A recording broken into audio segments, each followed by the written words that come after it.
So this is YouTube doing part of this.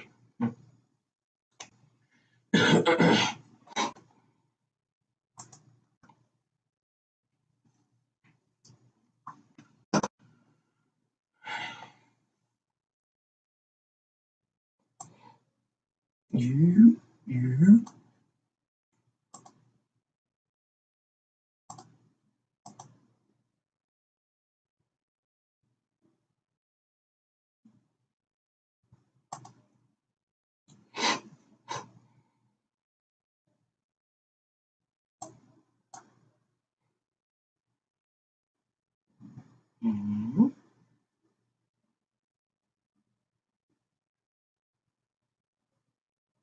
Hmm.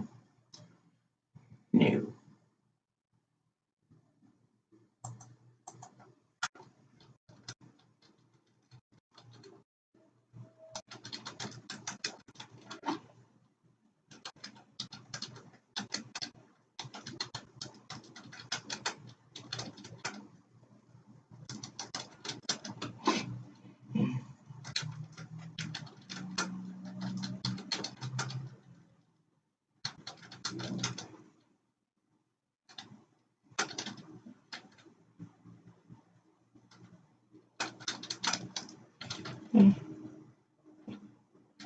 I can't even see.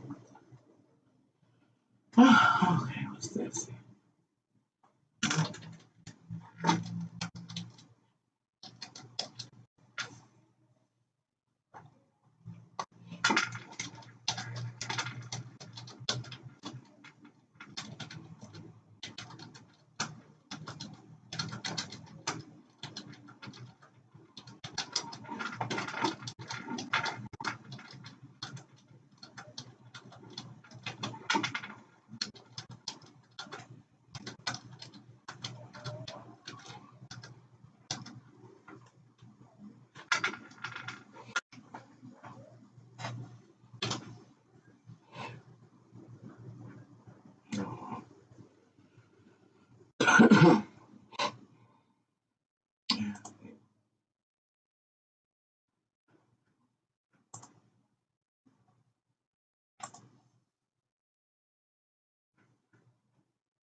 Welcome to Can Angels Fly, Tarot, and More.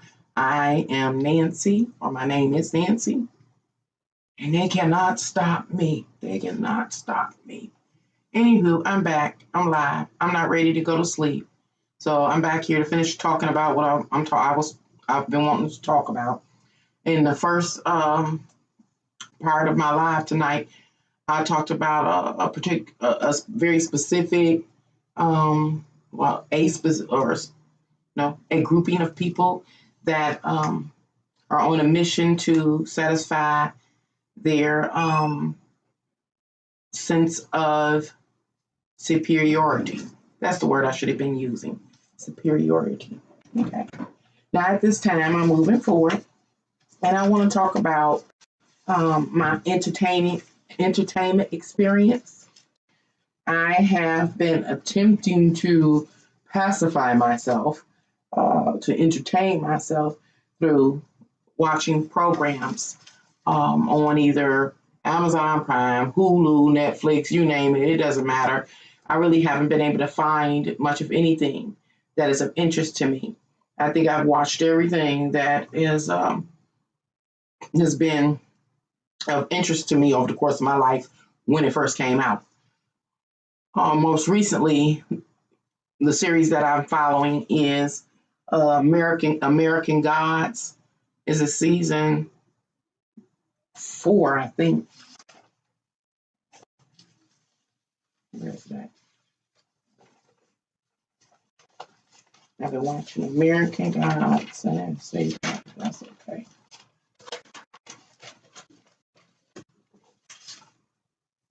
And not only did I watch American Gods, I went and I watched The Purge. But it's Purge the series. And so I want to talk about American Gods, The Purge, and Grand Theft Auto.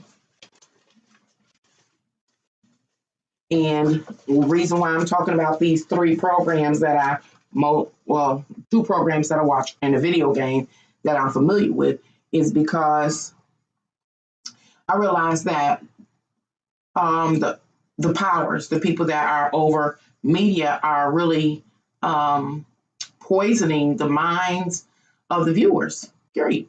Point blank. I hope I'm not getting booted off again. So, which one? I guess I want to talk about The Purge. Now, I'm sure many of you are familiar with the films The Purge. And so there are 4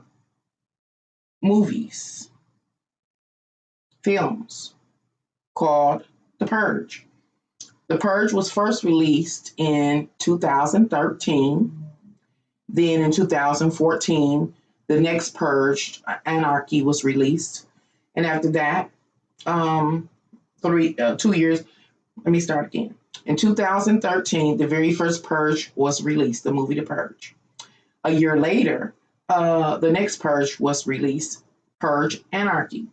And then 2 years later, the next Purge was released, and it was called The Purge Election Year. 2 years after that, another Purge movie was released, and it's called The First Purge. And I don't know if you know it or not, I just found this out when I was, reaching back, to find out when the Purges actually came out and the actual names of them, that there's scheduled to be a new Purge released, a new movie released 2021, actually July 1st of 2021, and it's called The Forever Purge. Okay, so I don't know if you know that or not. So what am I saying? I'm saying we can expect a 5th Purge movie called Forever Purge, due to be released July 9th, 2021. What I ended up learning over last week is that Purge was just not restricted to movies, but it is the whole Purge theme is an American media franchise. I didn't know that. Anywho, The Purge has not just been a movie. It is also a TV series. Did you know that? A TV series. And so that's what I was turned on to last week as I was looking for something to entertain myself. And I watched the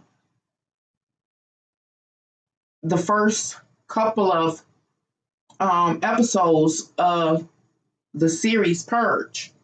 And I realized that I was overwhelmed. I was overly stimulated by seeing so much hatred, aggression, and violence being let out and it being justified. And I was like, that is really, really toxic. What's really, really toxic?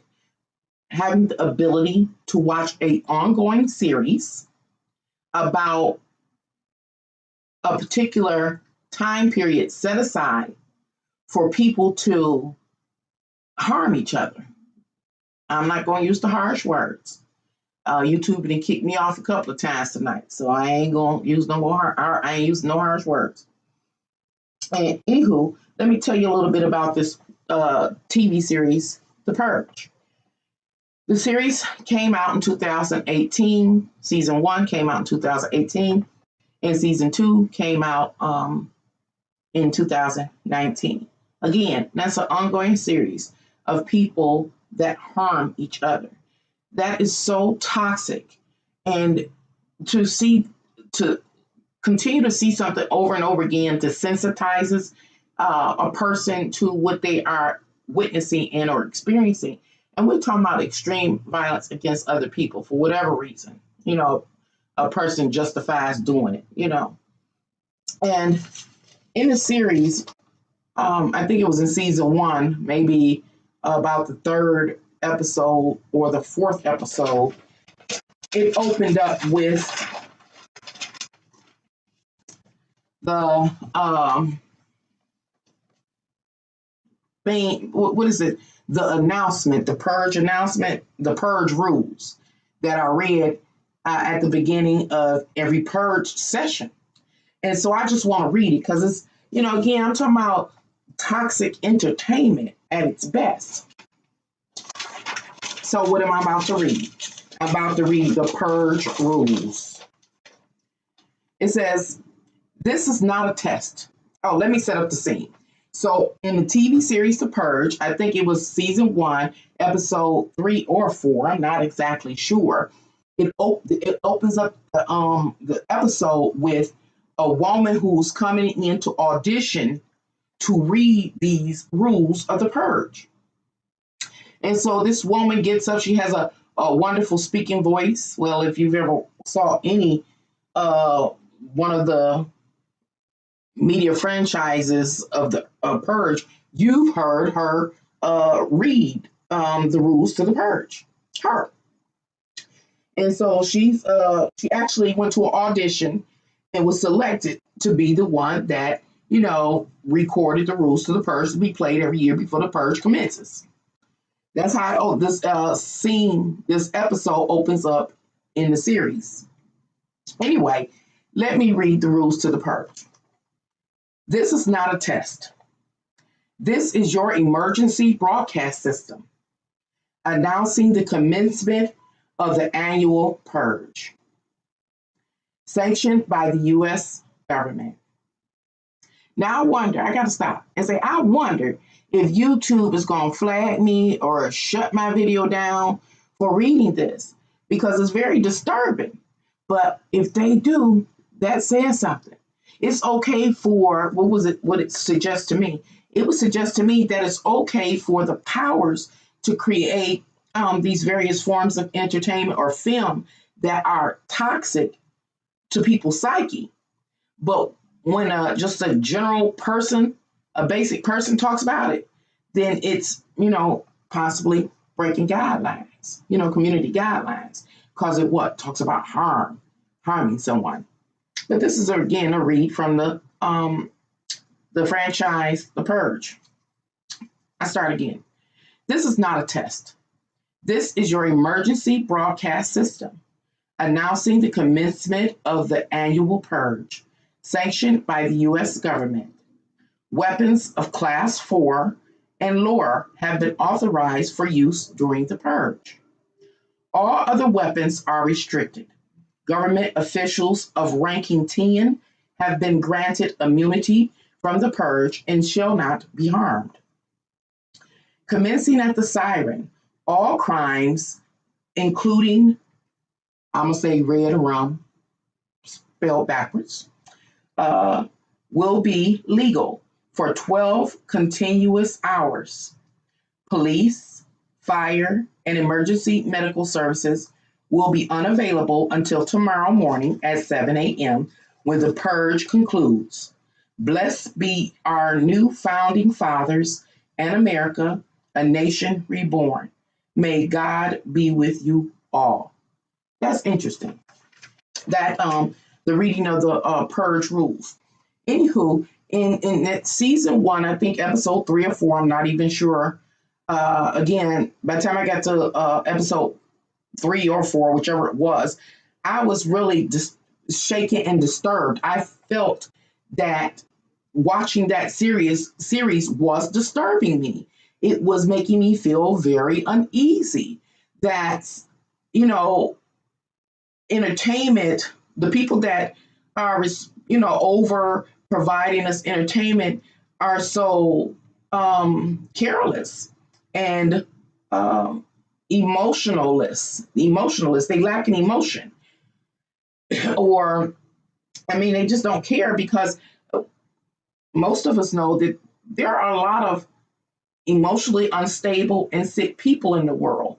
And all it takes is for some repetition in this manner of normalizing violence to continuously, again, to be repeated until they are completely desensitized They can't tell fact from fiction and think that it's okay, that it's normal to partake in heinous activities. Now I got to go back, and it had to be in 2013. I was on my way downtown, and I ride in public transportation. And I look over at some buildings near downtown, and they're just plastered with all of these posters of the Purge, announcing the Purge. Now, at the time, I don't know what the Purge is. I'm sure everybody else didn't know what the Purge is, but it's these posters plastered on these buildings saying the Purge is scheduled to commence on whatever date, probably the date of the release of the original Purge movie. And it tells you what the Purge is about. And it's about what? Committing heinous crimes without any consequences. So this is in real time within my city of Detroit on the main avenue, plastered all over the buildings with these big posters. And you don't, at the time, I had no idea it was a movie. I was like, what am I looking at? Let me stop and talk about another time that I had an experience and I didn't really understand what I was witnessing. I wasn't comprehending it. At this point in time, I'm driving. This may have been a few years, maybe this was 2012 or something. I'm not sure. I'm on the freeway and I look up and it's a big old billboard. I'm talking about a real live billboard off the freeway. And it talked about the end of the world. When was the end of the world? December 21st, 2012. And it talked about the end of the world. You know, the world is ending. December 21st, 2012, or whatever it was. Uh-oh, did they stop me again? They may have stopped me again. Let me see what they got here.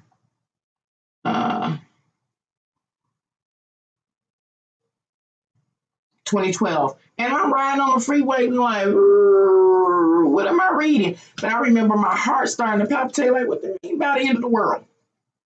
At that time, I was kind of hanging out still. And so I remember going to different functions around that time period, whenever that was. And that's all people were talking about. What is this about the end of the world? The world ended December 21st, 2012. Everybody that I went frequent at that time was like really disturbed by that, playing with our psyche. So what am I talking about? I'm talking about how toxic entertainment is and how the powers over entertainment, you know, the people responsible for providing us with entertainment are not being responsible with their power. I don't know how to think of certain terms off the top of my head, but you know, they just being irresponsible with their power. Do you know the psychological break some people had when they saw billboards like I saw that day? When I say everybody was in a strange state of mind back then when who rented out these huge billboards all over my city? It wasn't just here because I would see it on the news. I saw it when I started getting here on YouTube. I was seeing it everywhere. So it was widespread that, oh, the world is ending. Again, I don't remember what it was. This is December 21st, 2012 or whatever. And it was just, the announcement was so big, so bold, so blatant, to the point a person would think that the world was really about to end. Some of the people I sat with during that time were shaken. All of our psyches, I know my psyche was cracked open. I became like very awakened, like very shocked, like, oh my God, what do you mean the world's ending? What is this? But it was this looming unease that I had. And again, it was broad. It was everywhere. I saw it on the news. I saw it here on YouTube. I seen it on Facebook. Every house I went to, every party I went to, every hangout. It was so uneasy. Now, I never ever heard during that time period, you know, anybody say, oh, it's a prank or what they call it, a hoax or something. It went on and on and on until it just faded out. And that date came and went, and, you know, nothing officially massive happened, you know, but still, yeah. it messed up people's psyche, you know. But we go on and we don't recognize those type of wounds. So anyway, since 2013, then it's been these chronic purges, movies and series, you know, offered to the public for entertainment. And I have to say, I enjoyed the movie The Purge once I realized it was a movie, but I got a pretty sound mind. Not everybody got a sound mind. And that's what I was thinking of back then once I found out it was a movie. And I just remember going to that location and standing there and just looking at the billboard. It was like all these posters all over. I mean, they were plastered everywhere, up and down this avenue in this particular area. I was like, who would do that? And I heard people talking about it as if it was a real event and they were preparing. That was back then in 2013. Now, I think it's, you know, common knowledge that The Purge is a movie that has a particular theme, you know, but still, and yet it still has a negative impact on a person's psyche. And so I'm still talking about The Purge because I want to talk about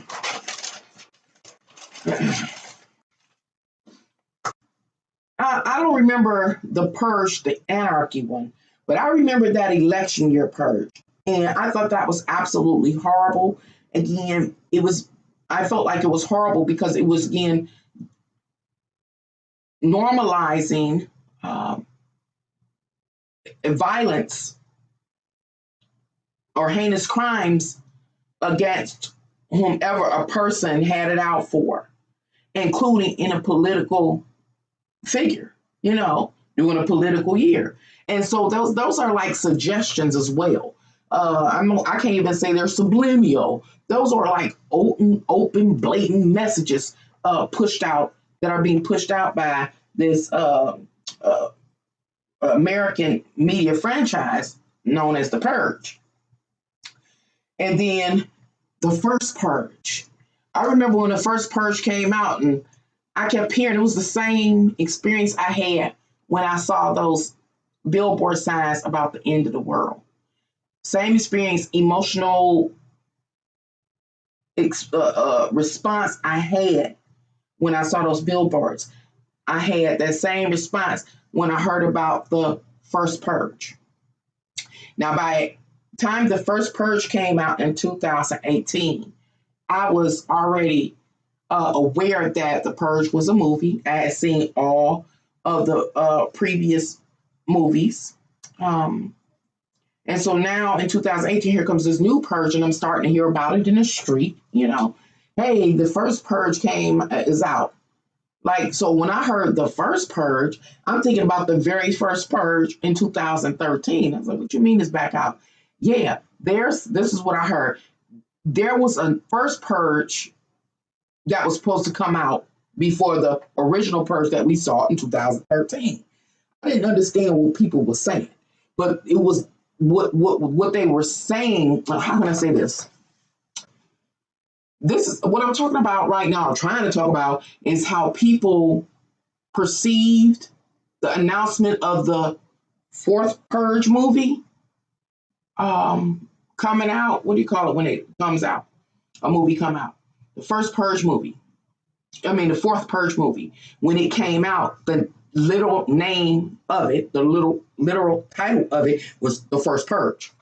But people in the street was perceiving as if it was the very first Purge that was supposed to come out, but they withheld it because of the content and put out the original Purge movie of 2013. And they withheld, this is the street thoughts about it, is that so they withheld the real first Purge because of this content. So now I'm going to talk about the first Purge, which was the fourth movie Purge released. It started in an inner city with people of color and trying to have them turn against each other and do what? Commit heinous crimes to each other. But the people in power in the movie didn't get the response from the people of color in the inner city and in the projects that they thought they would get. The people of color within the inner city took the money and they threw block parties and barbecues and had, family gatherings. They were all getting along. And so the powers in the movie had to send in agents to spark violence because violence wasn't taking place. The gang members, the drug lords, and the ex-vets was all protecting their community. Everybody's protecting their community or, staying shut in or partying with their people. And so the powers in the movie also had to look for and provoke the weaker links in the community, like mentally ill people, to start the violence that they wanted. And so that was why that one was held. But I'm just talking about that fourth purge, which is entitled The First Purge, because I felt really strange. I just remember, again, when the announcement came in the streets that a new Purge movie was being released again. And it actually was supposed to be the first Purge, but was withheld due to the content. Okay, so recently, last week, I found that the Purge was also in the form of a series. By the time I got to episode 3, I felt like my psyche was actually being attacked. I was being desensitized to the whole concept of there being an annual opportunity to rid oneself of somebody they can't stand or people they can't stand, or just to, what they say, you got the right to purge or the right to something it was saying in the movie, your right to purge. I was like, something is seriously wrong with this. And it went, the Purge series has had 2 seasons. Okay.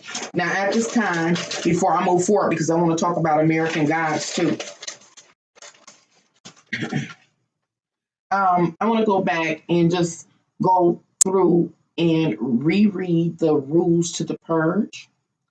And I want to just talk about these rules. It says this is not a test. This is your emergency broadcast system. Now I just read a line, the first line from the rules related to the Purge. These are the rules or the announcement that is given right before the commencement with the Purge as depicted in the movie and the series. And it's interesting that the emergency broadcast system, it's interesting to me that the powers over media and entertainment and film are able to use such a vital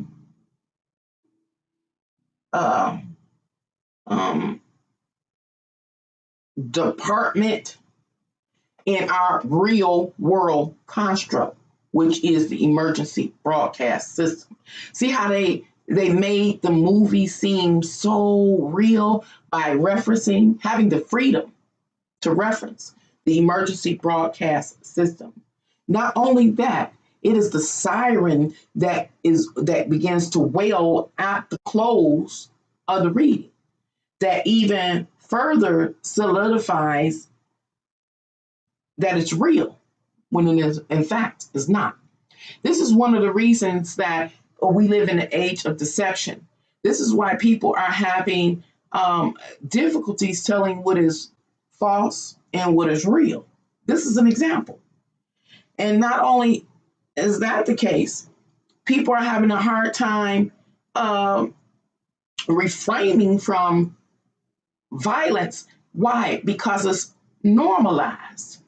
They desensitized to it, and then they make the powers over media normalize it. They messing with our psyche is what I'm talking about. Now I go on reading the rules to the Purge. It says this is not a test. This is your emergency broadcast system announcing the commencement of the annual purge. Annual, meaning yearly. Purge. Well, we've already know that the purge is about what? Ridding yourself or having the freedom to purge or to rid yourself of something that's annoying to you or to just be able to, what do you call it, get frustration out through what?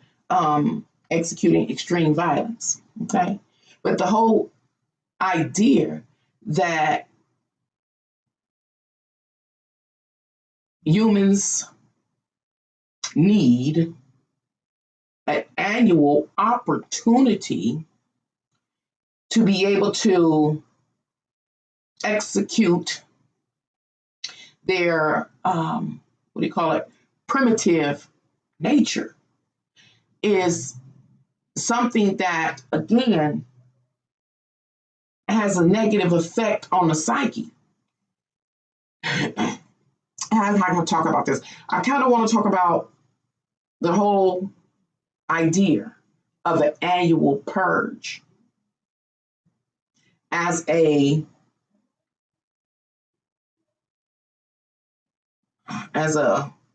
acceptable way to release a person or humans animalistic instincts or nature. I want to talk about it from I guess an astrological perspective. The ninth house in astrology is occupied by Sagittarius. And that house is about one's intellect or people's intellect and how we come here as with these basic primal animalistic instincts, urges, and responses. And the more we live and experience and evolve mentally, intellectually, the more we rise above those animalistic urges or responses to outside to the stimuli of this work, of this experience. And what am I saying? Hey, when you come in here, it's about survival. That's the stimulant. It's about survival. The threat against you surviving. So animalistically, you do what you got to do. But we evolve and we learn we've advanced and we learn how to build houses to secure our, have a secure place to live and to store our goods, possessions, our food to maintain our life. So we rise up out of that lower instinct. Now, spiritually, that's the pathway that humans are supposed to be on. Doing what? Rising out of that lower nature, that animalistic instinct and need to survive by any means necessary. Increase your knowledge and increase your mastery over this realm. Okay.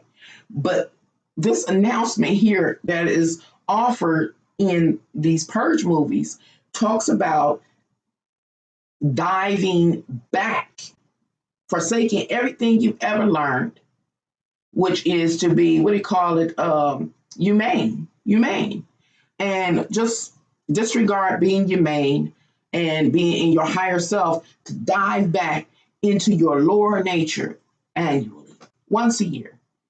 That is a what? Again, it is an attack on people's psyche, Reading on again, because what am I talking about? Now I'm talking about some of this entertainment that I've been partaking in over the last couple of days, or at least these programs and series I've been partaking in over the last week. And, in order to have entertainment. But in actuality, I am, as I'm sure many people are, being psychologically manipulated into forsaking your higher self in order to and being in your lower self. Anywho, reading it on so I can interpret it. Again, the purge rules.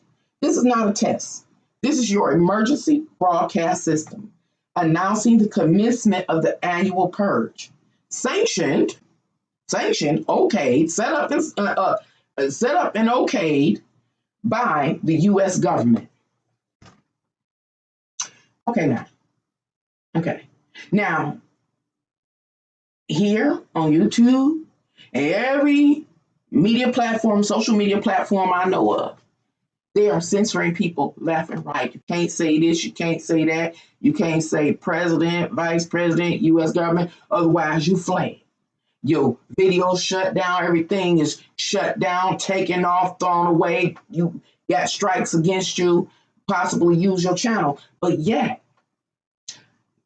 the powers that are over social media, not social media, the powers that are over entertainment of different forms right now, focusing on film, have the right, the freedom, and the liberty to make a reoccurring film as well as a reoccurring series that states that the U.S. government, I rewound, well, you don't rewind no more.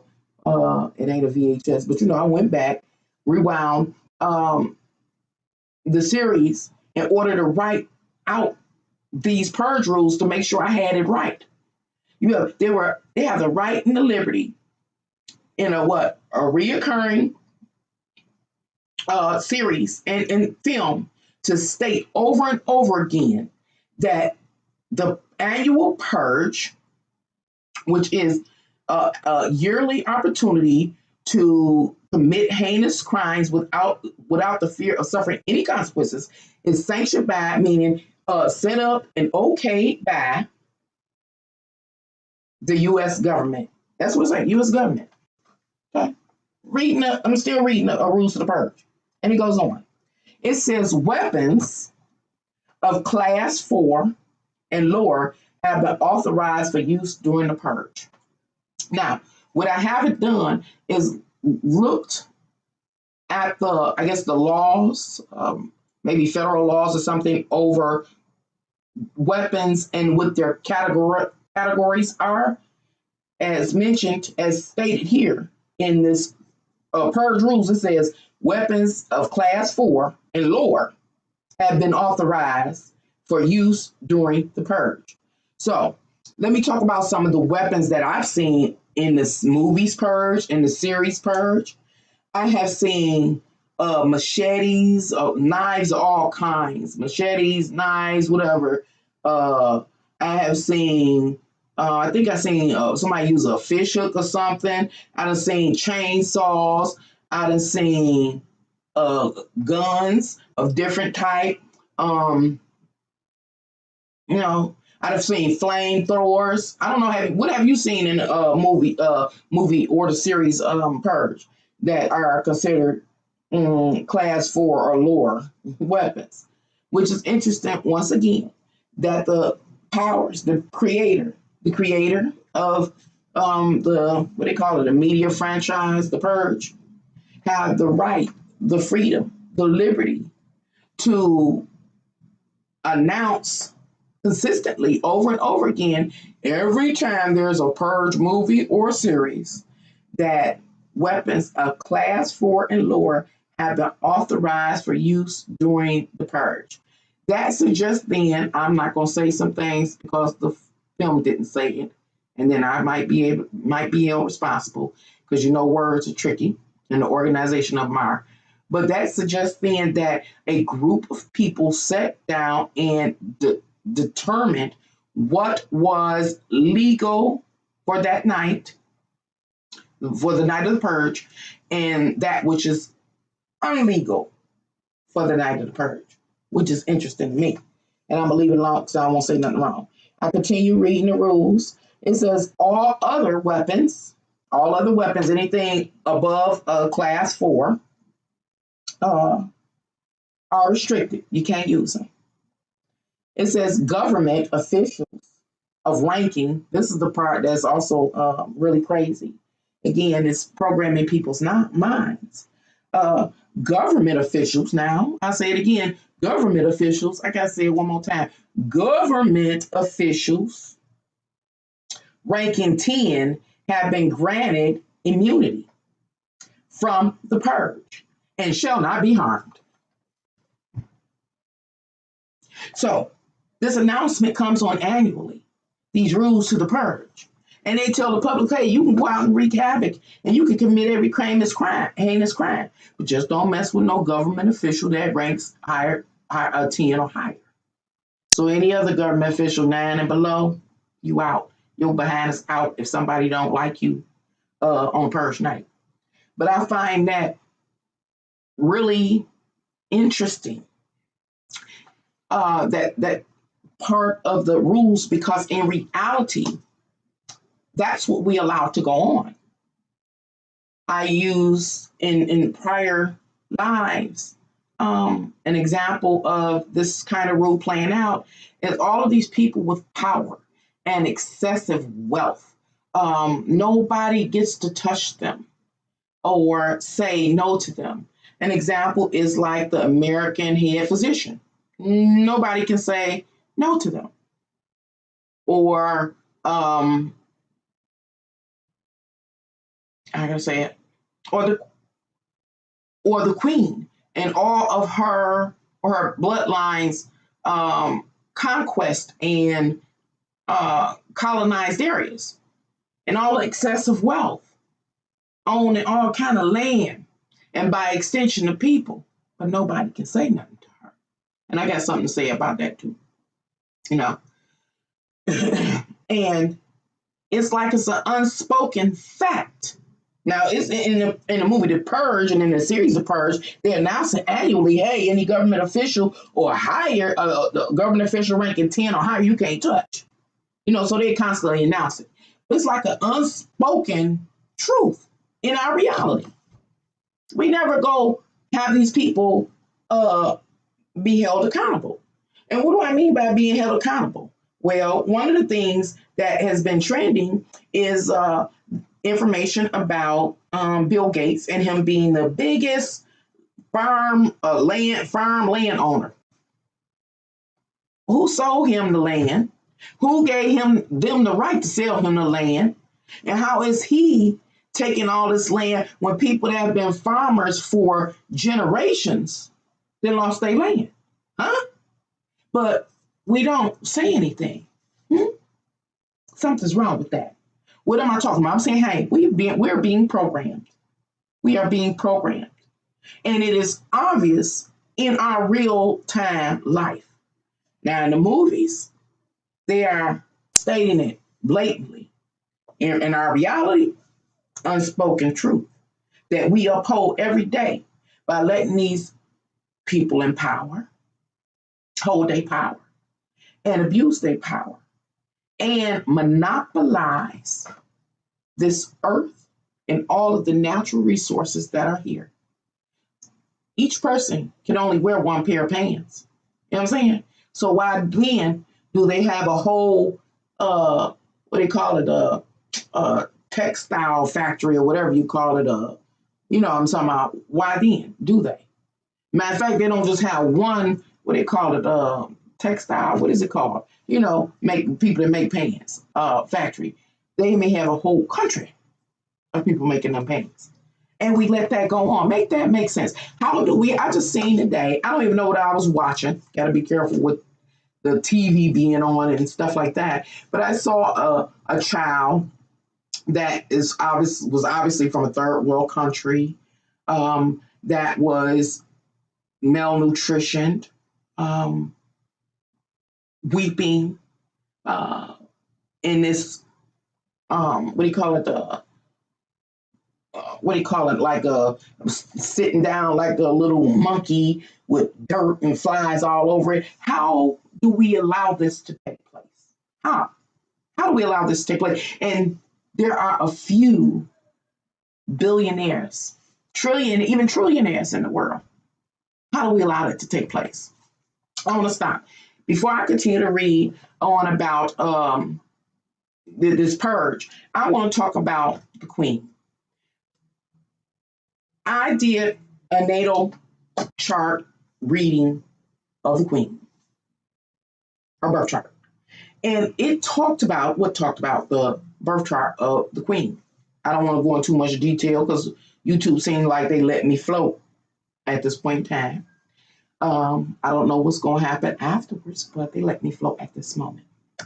Anyway, her birth chart suggested that some unknown entity granted her and her bloodline, what do you call it, a supernatural favor. And that supernatural favor has this guarantee attached to it.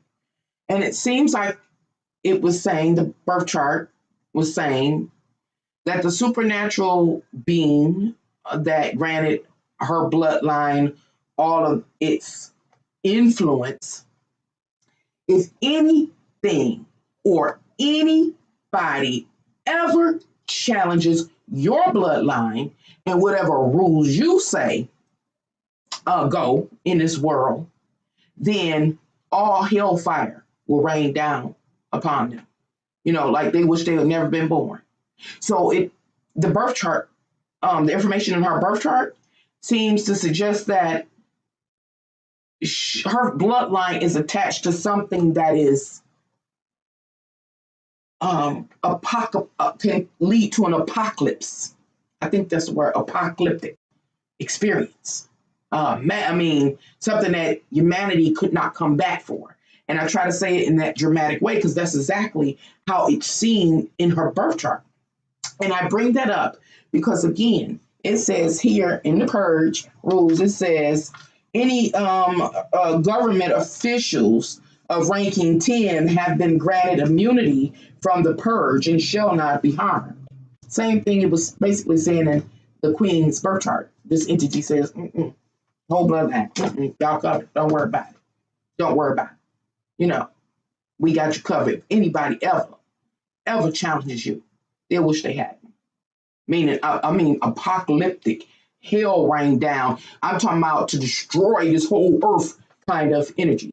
Like nothing can withstand it, whatever it is.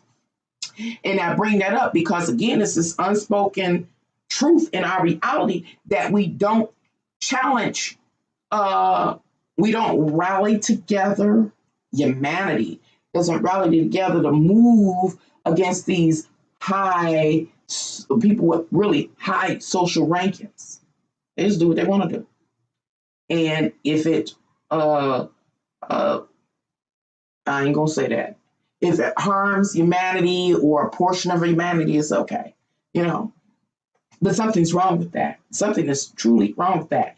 But anyway, going back to not challenging that bloodline, because what? Possible hellfire and brimstone and apocalyptic experience can happen in this world that we can't come back from, we can't withstand. Well, I'm like this. I say, hey, let's do this. Is humanity just not aware and conscious of what I'm talking about? Because I've never heard of that before, what I'm talking about relative to the Queen and her bloodline.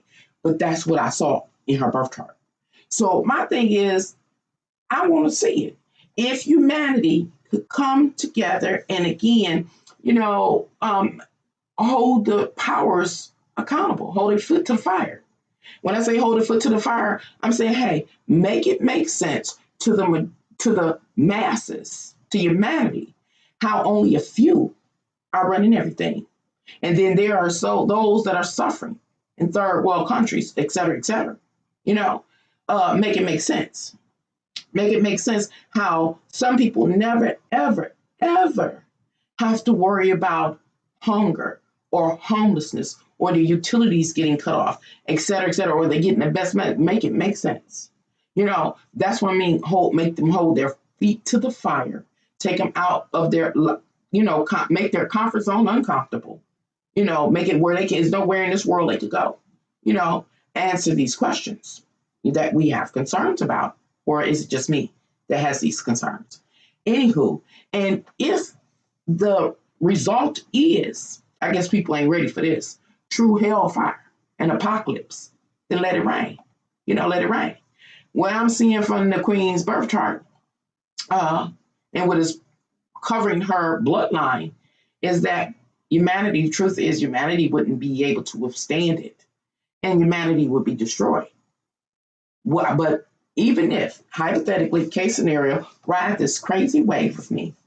If humanity was destroyed as a direct result of doing what I'm saying I think we should do, then what do the Queen, her bloodline, and that which has granted her such privileges, her whole bloodline such privilege, what would they lose? What would it lose? You know what I'm saying? We will lose. And I say that because obviously for humanity to have existed and continue to grow for hundreds of thousands of years, we are of some importance to that entity that I speak of that I can't tell you much about. And I just say that. Okay.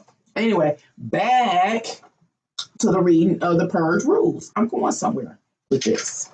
I'm talking about how entertainment is truly toxic and is having a negative effect upon our psyche.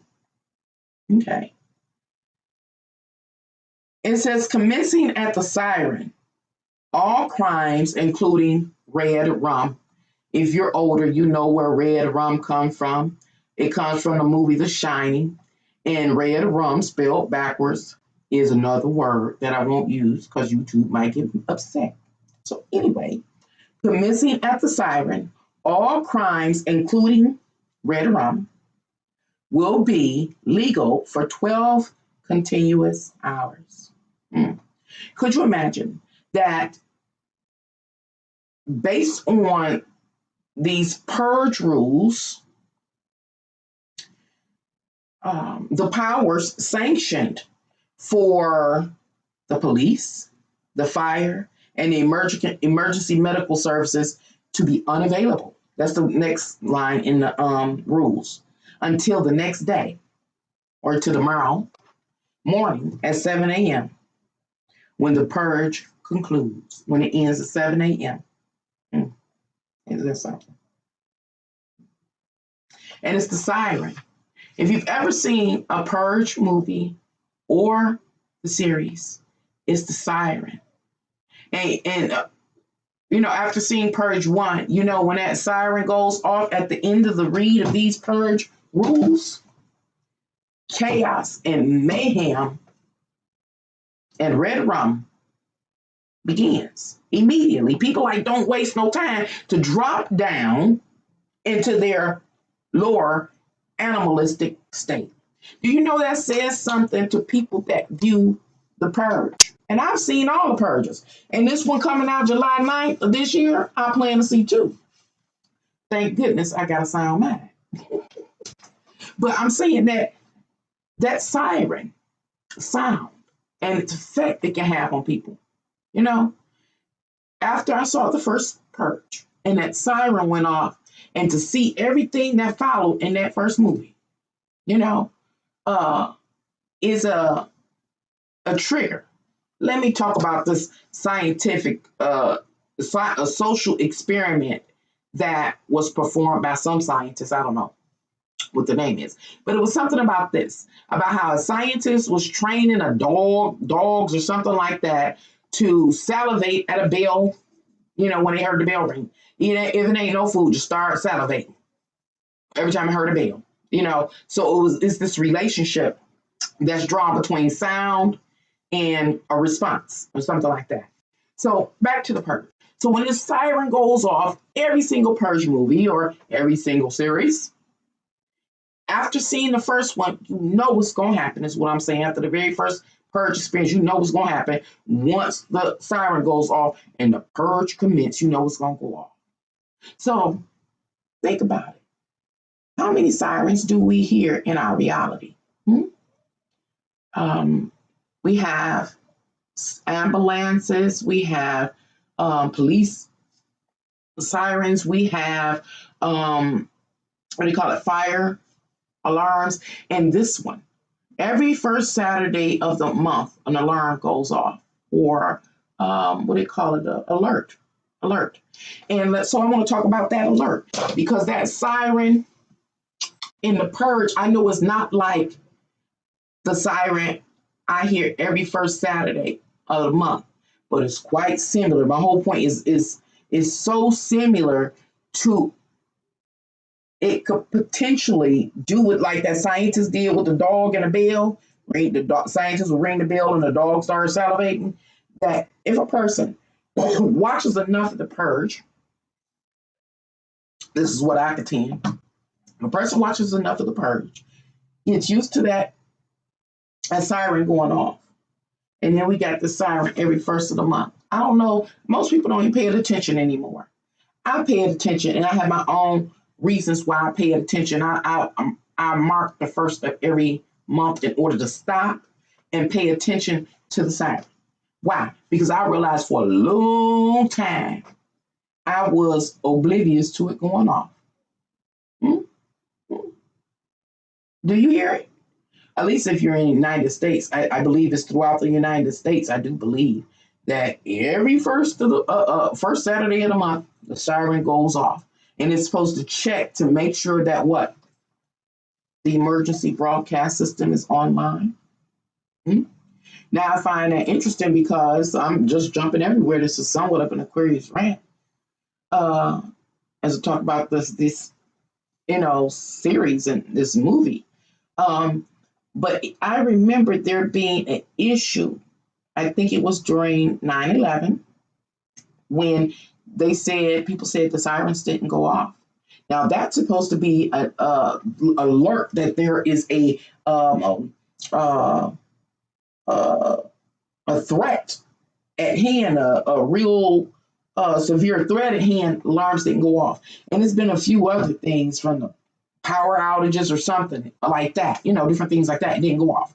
But I'm telling y'all, every first Saturday of the month, that alarm goes off. And for a long time, I didn't pay attention. Every night, what made me really start paying attention, number one, I learned about it when I was a kid. So I used to hear it when I was a kid. My mom, I used to say, Mama, what was that? And she told me, so I grew up knowing about it. And then over time, it became the norm. So I didn't hear it anymore. And then one day, this was some years back, I heard it and then I ignored it and then I heard it. And I became desensitized to that alarm going off every first Saturday. But what I'm saying, now the series just came of the Purge just came out 2013. Has come out on an average of every 2 years since then, right? Well, since 2013, what's that, about 8 years, we all, whoever has partaken in viewing the Purge movie series, whatever, have been exposed to this alarm over and over again, over and over again. And so we begin to relate the alarm to the heinous crimes, the commencement of the freedom to commit heinous crimes without any consequences. So here we have in our reality, every first Saturday, an alarm goes off. Is it programming us? Is it, because again, it's subconsciously happening to people. People are subconsciously experiencing this alarm every first Saturday and probably not even realizing it. I sit up and stop whatever I'm doing and I listen to that alarm go off. And I sit and I wait. And it stays on a good 20 minutes. Good 20 minutes. And I never hear anybody talk about that alarm. People just go. I think people are just like I was for a while. Don't even listen to it anymore. So what is that alarm telling us? Now, what it was set up for every first Saturday was to make sure that it worked and it was functioning. So why didn't it work during those national emergencies we faced? I'm going to let it go. I'm going to keep moving. Y'all let me know. Are you here? Can you see me? Nobody's saying nothing. That's very unusual. Just say hi, throw a thumb up, give a one up, something. Okay, you back. All right. Oh, you say, oh, okay, you know what I'm talking about. So, all right, let me go. What are we saying? Go back. So, and a whole 12 hours continues through Purge. As mentioned, the police, the fire, and the emergency medical services will be unavailable until tomorrow morning at 7 a.m. when the Purge concludes.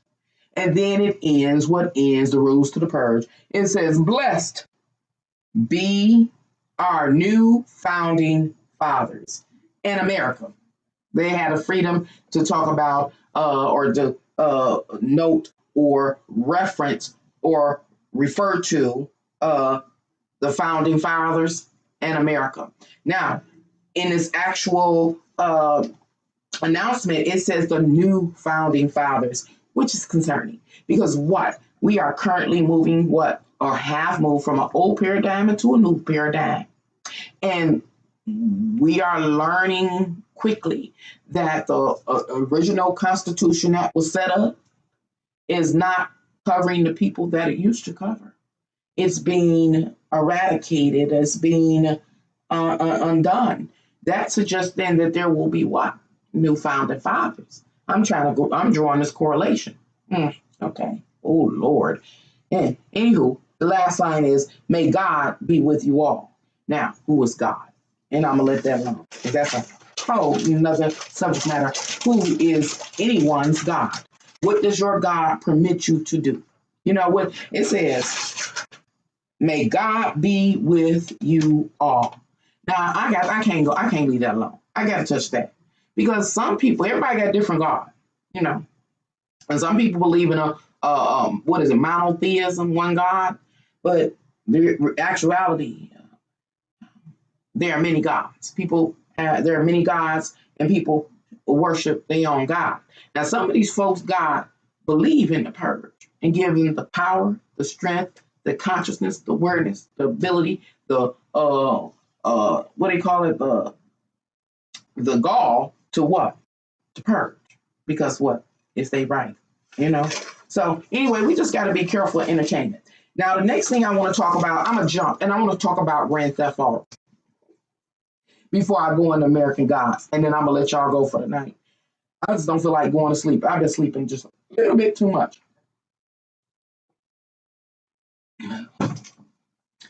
I always share that I live in the city of Detroit, and over this last year, I noticed some strange happenings. And so right now, I'm going to quickly talk about what I noticed. Since all of this pan and vid stuff began a year ago, and then the unemployment was granted, in my area, a lot of people received unemployment and stimulus stimulus and just enjoying the thought. Okay, thank you, no problem. Thank you for saying something because I wasn't sure if this was working or not because it kept kicking me off. And so what I'm about to say could be offensive to some. Don't take offense. This is just my perspective. That there are people that have not had the privilege in their life to have access money, especially people working for minimum wage. You know, it takes a very strong person, a very, mindful person to manage an income composed from minimum wage, to sustain your life and enjoy life, And so it's a lot of people for the first time that has had time off of work. They may not have had time off of work, just freedom to pursue life in the pursuit of life living and pursuit of happiness. No, they was just going to work, making ends meet, doing whatever they could do to keep themselves entertained, like watching the Purge or something like that. But then this time came, and it gave opportunities, offered opportunities to some people that they never have had in their life. That means they may have had more free time. They may have had more financial funds, especially with the PUA or I think it's PUA or something, PAU or PUA, talking about the that thing is called unemployment. And then it's the stimulus, a lump sum at a time that, they may not have had, or when they had, had it, they had to go out. Other people have caught it real hard. But I gotta put this here. Again, it might be offensive. But there's, it's said, what is it called? Cliche that black people know how to deal with a struggle. You know what I'm saying? So it ain't nothing for us to have to struggle. And I say that lightly because what I think is coming, it's going to be hard for, I think, most folks. Not all, but many. Anywho. So,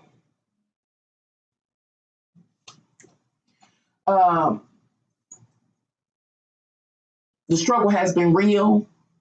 And for some, this has been, what they call it, a blessing in disguise. And many people in my area bought new vehicles. That's what I want to get to. And when I say I have never in all of my life seen, witnessed, or heard of so many just accidents, period. Rollover accidents. I live right near a freeway. They driving and shooting down this freeway at each other. It was all over the news. I don't even know if it's national. They riding on the freeway shooting. I think I talked about it. They had a shootout. People got red rummed on the freeway. The one other car jumped out and tried to run and leave their car on the freeway, hopped over the center part, and they end up getting hit by an officer driving down the other side of the freeway. It's been, and I'm not saying that's not an isolated event. This has been reoccurring for the last year, just a little short of a year. And why do I think it's happening? I think people have had a little more than they've usually had, a little more freedom. And one of the things that they invested in or indulged in were automobiles. And a lot of these automobiles were defective. And I know they have to be. And the reason why I say a lot of the automobiles that were sold, maybe y'all don't know, but the repo department is a multi-billion-dollar construct of this world. Take you to research that, things we don't think of. Anywho, I think it's all interlinked, including all of the cars that these people went and bought, these secondhand used cars. I think they were defective because ain't no way in heck and high water that many cars that I witnessed and seen and heard of just in my location rolling over and flipping over. People was flipping over every day, rolling down the highway, being ejected from cars every day, all day long. Something wasn't right with that. Okay. But the devil, he in the details. So they were driving. A lot of people were, especially people that hadn't had cars or, been on public transportation for a long while, walking. So, people get geeked up. Then some folks was getting high and drinking or smoking, whatever they do and driving. And these people were driving. Some of them were driving at extremely fast paces. So I talk about my experience over this last year relative to the scenarios I just talked about, because I want to talk about video games and I guess it's called video games, game system, not the game system itself, it's the video games and the content and the themes and the storylines that take place.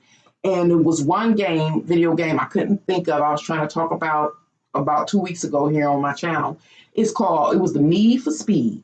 And when I was saying Fast and Furious. No, it's called the Need for Speed. When the video game Need for Speed was out, that was the first time I was introduced to the term drifting, the car drifting. And then I ended up hearing about drifting in the movie Need for Speed.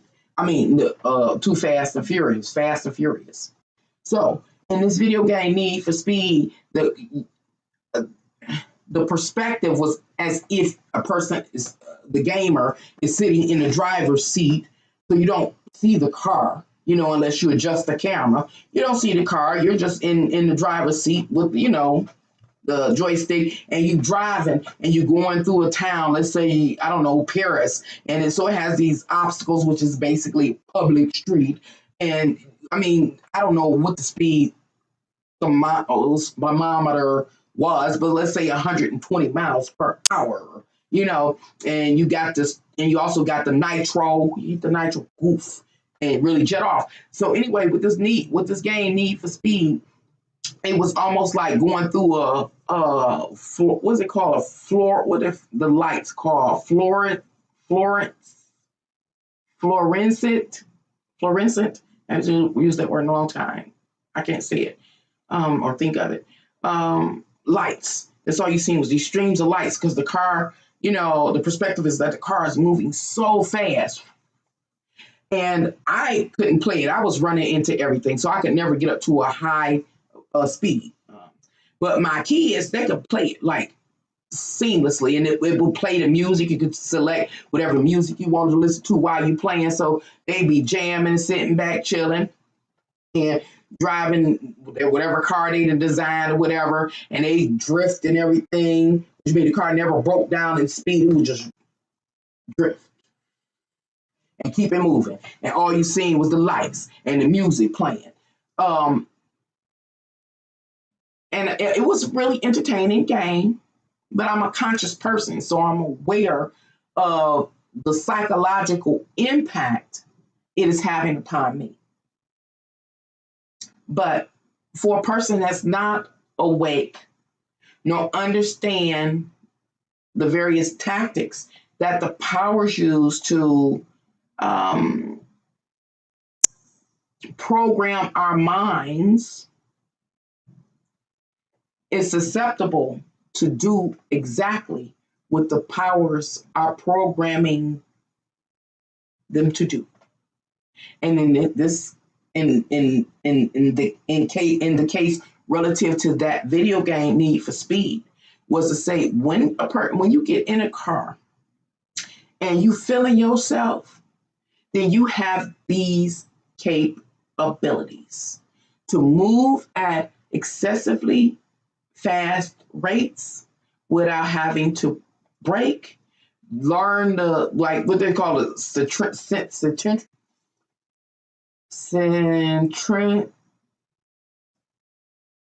force, centrifugal, I can't have a force or whatever, and just ride it. I told y'all the story last week about me riding in the van and the driver was high and I was in the back and the van was leaning. I was like, Lord, if you get me out this van, I never get in this car again. Or nobody I know. Never.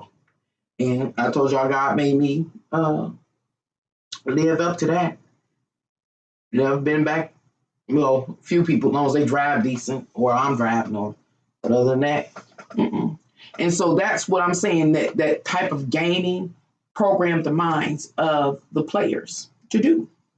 Here's the opportunity. Not to say, that's been some years ago, 12 years ago, I think so, when that game was out, popular. So anyway, people's minds have been programmed since that time. And yeah, they do that kind of dumb stuff all the time, but it increased. I'm telling you, it increased since last year. I watched it. I watched the results of it. I watched the consequences. I watched these people pay consequences. The ultimate consequences. The other game I want to talk about is Grand Theft Auto. Now, Grand Theft Auto, man, here goes some fun facts about Grand Theft Auto. Grand Theft Auto was first released in 1997. That's 23 years ago. The last time a version of the Grand Theft Auto was released was what? 2013. 2013 is the same year that I was just talking about, the Purge, the first Purge movie came out. The original Purge movie came out. Anywho, that last Grand Theft Auto that was released was called Grand Theft Auto 5. I think 5 or 6, something like that, 5. Anywho, I got written here to go to Wikipedia, but I'm not going to go through all that. I'm just talking. Anyway, the plot of the Grand Theft Auto promoted a criminal underworld, a total criminal underworld. Another quite intriguing video game I never could play because I could never control the controllers. But I watched my kids play, especially my son. My son stayed on that game, so I got to see all of the graphics. You say that game's still out, and the game's still out. It ain't gonna go nowhere. Different versions, and there's different versions of the Need for Speed. So you know what I'm talking about. Mm-hmm. That Grand Theft Auto ain't going nowhere. It's too detailed. So I want to talk about some of the things that I saw in Grand Theft Auto that I can recall. It's been a while. My son had moved on to, what's the name of that? I don't know the name of the game is. Weirdo stuff. But okay. Anyway, what I can recall that I saw in Grand Theft Auto that I also see being played out now, and even, it's just increased over time. And again, the powers that are over providing us with entertainment are abusing their power. They are using entertainment to be able to psychologically manipulate the masses, the people. In times past, I've talked about how humanity is being psychologically manipulated by the powers. I also talked about how there are different psychological manipulation tactics that are used. Some psychological manipulation tactics are used on all races, all genders, and then some are very gender specific or racially specific. Now, Grand Theft Auto, when it comes to these video games, well, that's across the border. It's influencing everybody negatively, period. Anywho, now I'm going to tell you the first thing I remember about Grand Theft Auto. My son was playing, and one day he was like, Mama, check this out. And so I'm like, okay, I'll sit down and watch it. And what he was showing me was that the player imagination could be manipulated to perceive or comprehend that the avatar that they were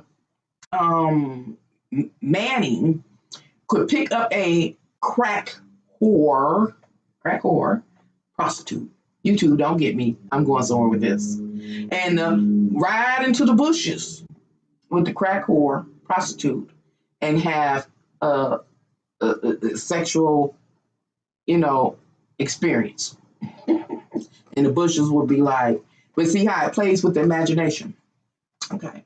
And so it was like the life of a baller, a life of a thug. That's what Grand Theft Auto was about relative to a person taking on the avatar. They took on the avatar of a big baller. They took on the avatar of a criminal. They took on the avatar because in the hood,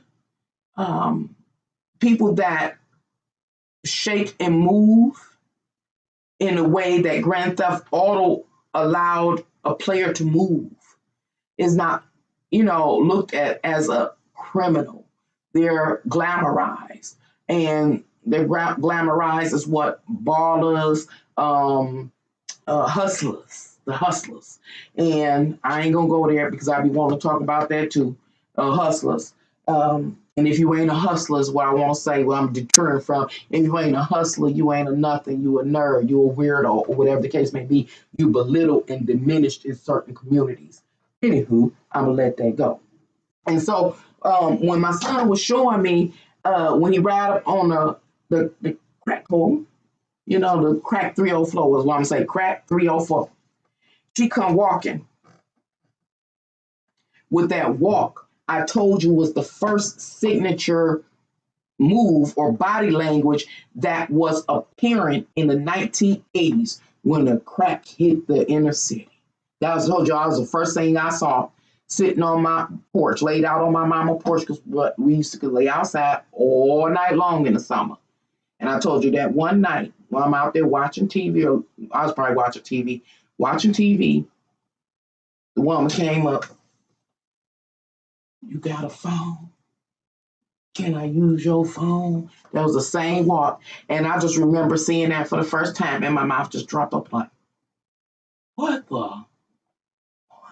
And I don't think I was that conscious. I knew it was something wrong with the video game when I saw that. I knew it. Anyway, time goes on. I can't get my son off the game. Everybody's playing everywhere I go. And I end up seeing his avatar being able to run up on people and do what? Commit heinous crimes against them, crimes of violence and red rum. I saw him carjacking. I I saw him go to strip clubs. I think it depends on what version it is, because it's been a whole lot of versions of them. Fly helicopters, swim. I said carjacking, drive with that speed, like the Need for Speed, but it never gave that extreme effect like the Need for Speed game. But just to drive reckless, high speed chases with the cops, and you had the cops on you, and the map pop up, and So I was like, what? I'm gonna let go. Drug deals. I saw drug deals, robberies. I talked about the drug addiction. All of this is depicted in this video game, Grand Theft Auto. Again, Matt, my son played that so much that I know it had to make a psychological impact upon him. And I had to break it, but he would just go by it again. I done broke up the console. I done broke up the game, because it was just like too much. It was too much all the time, and it was the content that was, he was constantly exposing himself to. And he was just one of millions and millions of people. But this is what the powers did. The people that are over creating and providing entertainment for us. That's what they've given us. They're giving our youths, Anywho, I talk about the crimes. Now, hold on. Physical assault and battery. Assault with intent to do grievous bodily harm. Assault with attempt to red harm. And why do I read those criminal charges right there? Because it was for real official criminal crimes depicted in that game that an avatar was compelled to partake in, that are actual real life will bring about real life criminal charges. This one was in real life criminal charges, and it was the sophistication of the graphics that was intriguing. That every little detail of the criminal underworld was a part of these games, especially as it advanced, from getting a fly wardrobe, going again to the topless bar and the casinos and different things like that. Of course, it would intrigue the player and kept them playing. And then the emotional response, the energetic response when playing, and when the cops chasing them and everything, and they driving everywhere, running folks over. Well, guess what? Here we are, 23 years later, and that's what they doing right outside my door. Drifting, doing donuts, donuts, drifting, driving at excessive rates, speeds. Running people over like when you walk across the street, at least in the inner city, people act like they don't even see you. Don't care. Bust a U-turn anywhere, ride up on the sidewalk. I'm in the hood. I'm in the D. The D is a hood. Riding across the lots and any and everything. Carjacking, robbing people. All of these things have been imposed into the minds of the youth for 23 years and counting. And in the inner city, and I'm sure in the suburban area too, I just ain't been out there in a good while. This is the behavior that they are executing in our reality. And we act like we don't know why. Do we want to be entertained in this manner? Obviously we do. What am I saying? I'm saying, hey, I'm not going to fake the funk. The game was intriguing to me. The Grand Theft Autos, every version was intriguing to me. The Need for Speed was intriguing to me. The music was the bomb. You could listen to Snoop Dogg and everything. It had everything. It had a radio on it. You just set your radio, stop your game, change your radio, bump it. If you had a surround sound, could you imagine? In my house, we had the big TV, surround sound. So the room rocking, and you're just in it. What I'm saying is, I watched my son. So I could just imagine on our minimal resources, he was having the ultimate experience. So as people with a lot more resources, you can build up a whole world. And my point is that, how can I say this? TMI. I done had the devil. I told y'all, I talked to all kinds of entities in the devil. The devil has tried to come to tempt me in many times in my life. I've shared some stories. I won't go into detail. However, the devil came to tempt me one time, and he or it tried to lead me to believe that I had already partaken in some activity and in my sleep time. But when I awoke, you know how you don't remember a dream. So it wasn't a dream that I had. It was that I was aware. How can I say it? I was aware that the devil, as an best description, attempted to inject. I hate when I can't think of words. A thought or a state of consciousness in my mind during my sleep time. So it wasn't a dream. I was just aware. But yet I forgot it. But that which is greater than me, that care about me, let me know. Like the same thing, like when it woke me up in here, it let me know. It said, pay attention. It was something inserted in me to make me believe that I had partaken in some activity. And had I continued to move, I think I talked about this before a long time ago.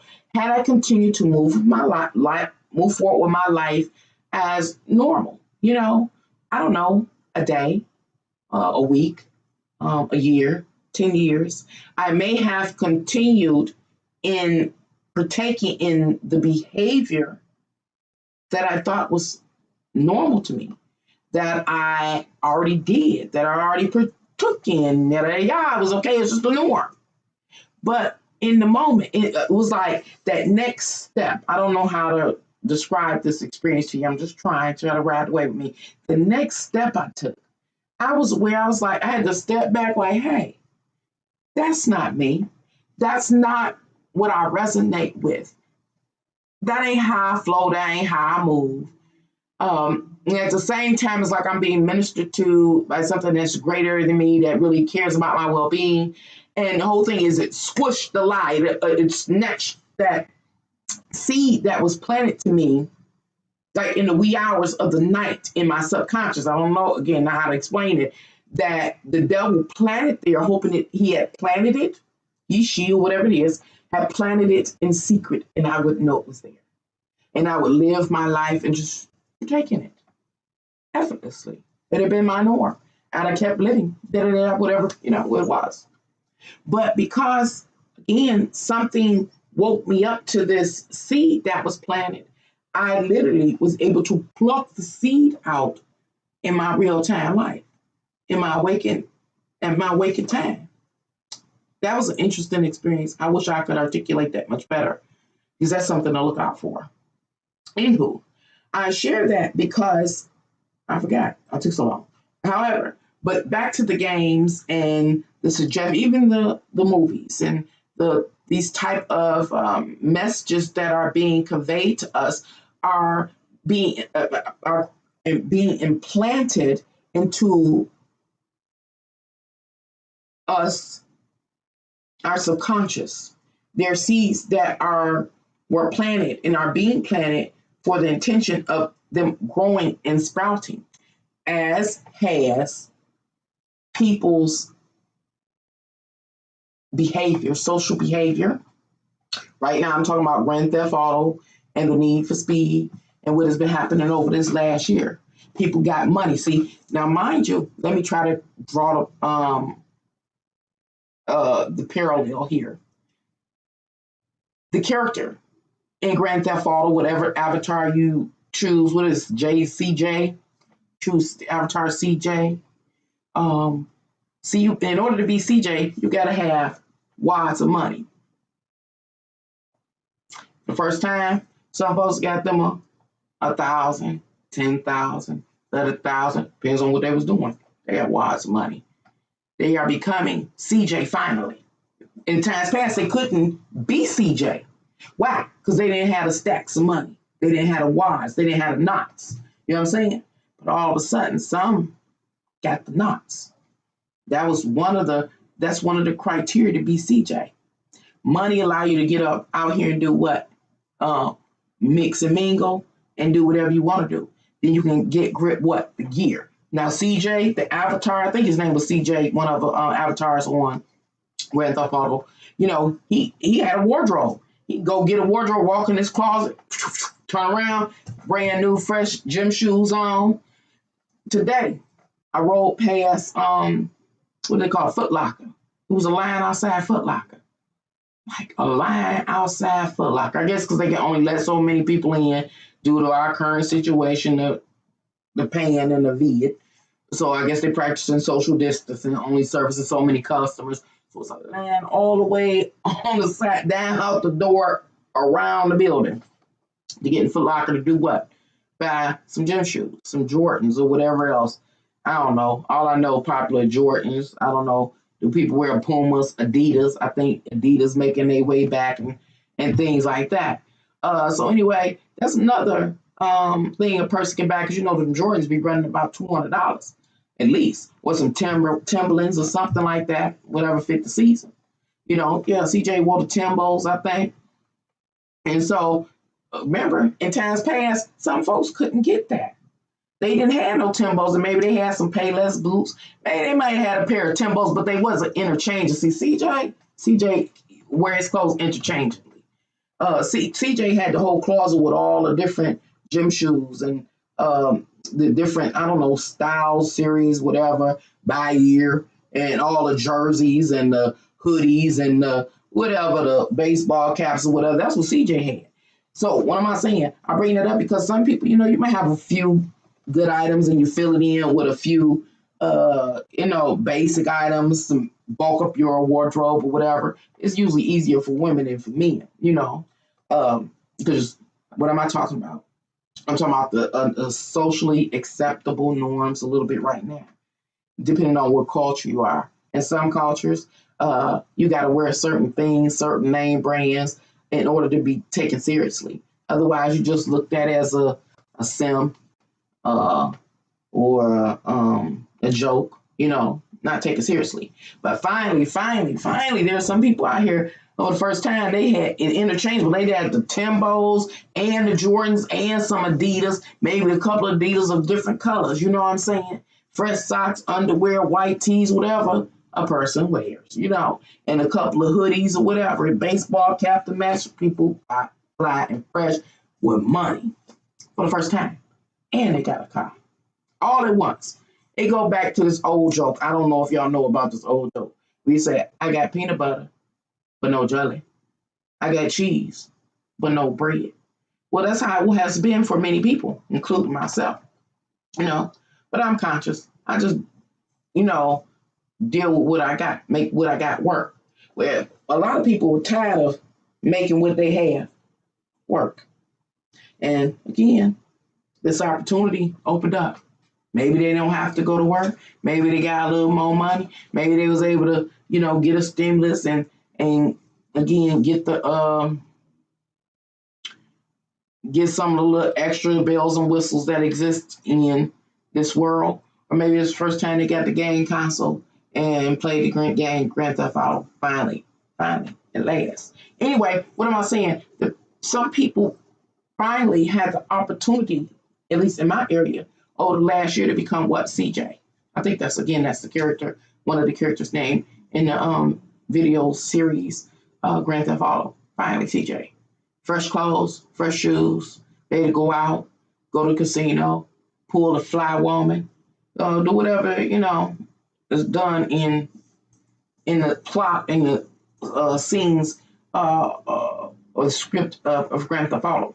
And another thing that these people were doing is when I say they were driving at excessive rates, unable to stop, obviously a lot of axles had to be breaking or something. Something was wrong with these cars. These people was rolling over every day, all day long, being ejected from the cars. No. And, oh, another thing I always talk about is how when marijuana hit the scene back in 1991, when I think the Jamaicans or rosters or whatever bought it in, and it went from joints to blunts and has been abused ever since. Well, you know, I'm talking about people comparing themselves to the socially acceptable, the socially popular, the socially affluent. It's the ballers, not the criminals, but the ballers, the shock, what they call it, the shock callers. I'm not saying that right, but you get what I'm saying. You know, they finally get to be that. They finally don't get. They don't have to be or they want to experience what it is to be the influencer, to be important, not to be just a joker or a normal guy or a nice guy or a mediocre guy or a working guy or, you know, or somebody that is easily dismissed socially. No, they finally get to be the big baller. And all of that has been a hidden desire for many people for a very, very, very long time. And now that some of them are getting to live it, some of them had the chance to live that fantasy out. They died. Many of them have died as a direct result. And it's not just to the young men.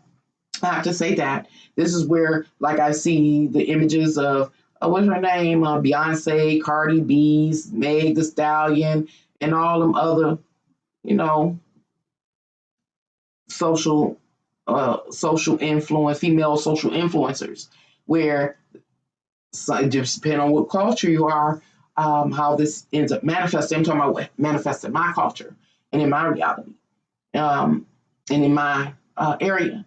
You know, get the hair, the nails, get all the bells and whistles all at the same time, and don't be the person that had the peanut butter, jelly. No, you got all of it. You got the peanut butter jelly, and the toasted bread. You know what I'm saying? And the plate to put it on. You know what I'm saying? And being able to display it to really have the experience, opportunity to live out that which is glamorized and accepted and popularized and influential in one society, to be that person. That's what's happening. And it's all a direct result of what? Entertainment. The people that are over creating and providing us with entertainment are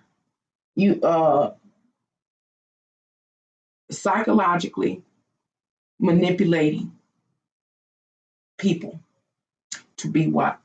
Self-destructive. And they know it. Some of these people, many of these people in power need to be held accountable for their works.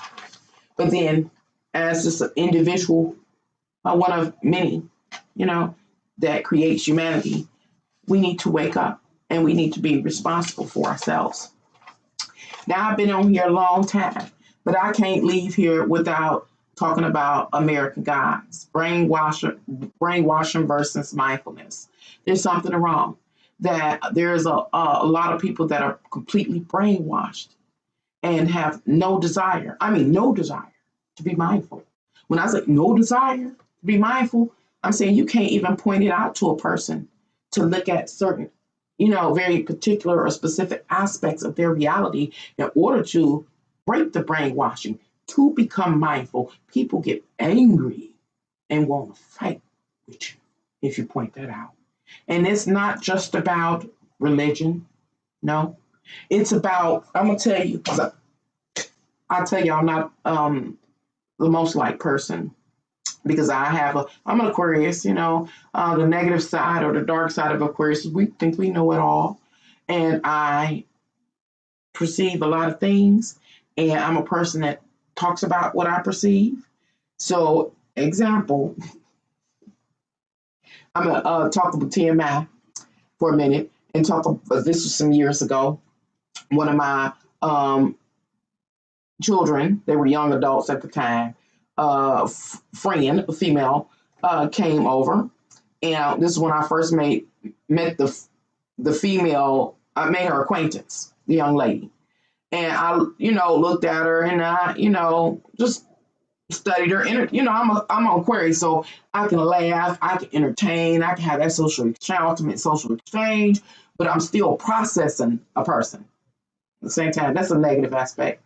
And, I don't think it's passing judgment. I'm just getting an understanding about who a person is. Anyway, over some time, several years later, or a year later, anywho, I don't remember what was going on, but I stopped the young lady, and I ain't gonna say what it was. I think I kind of remember. Anywho, I pointed out that she was a replica of Nicki Minaj. She was literally a replica of Nicki Minaj. She did not have her own personal self-expression. All she cared about was being socially acceptable and would do basically whatever was required of her to do in order to be accepted, to be loved, to be acknowledged, especially by the opposite sex. And it was just so I just told her everything. I said, hey, because being in my company, I don't know, I'm horrible. I know it all.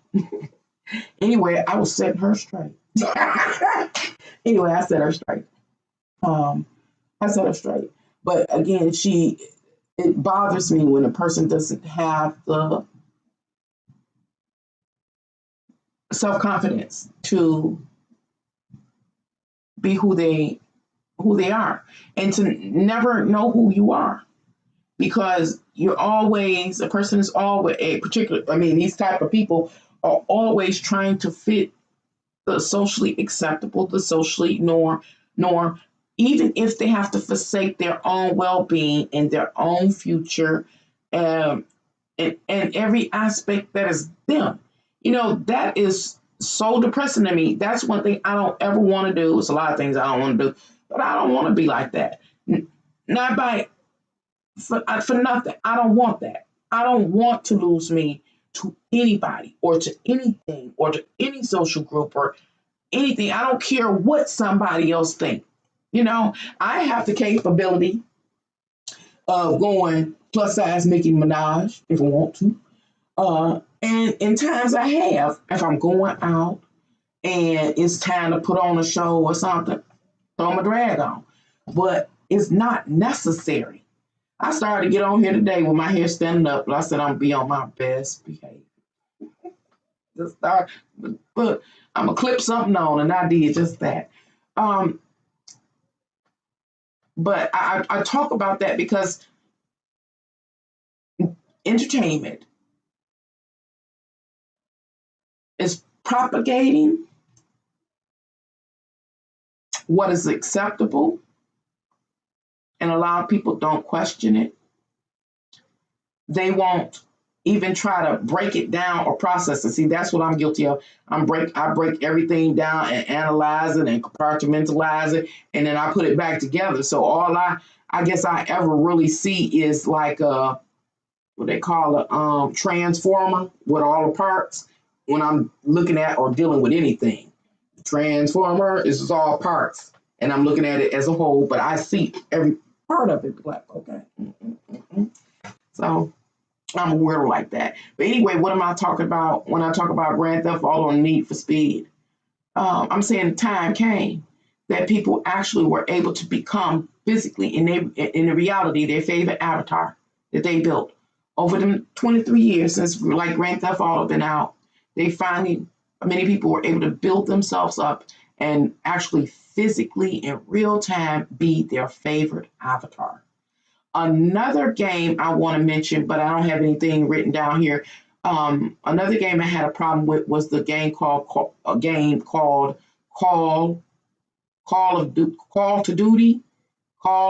or something like that.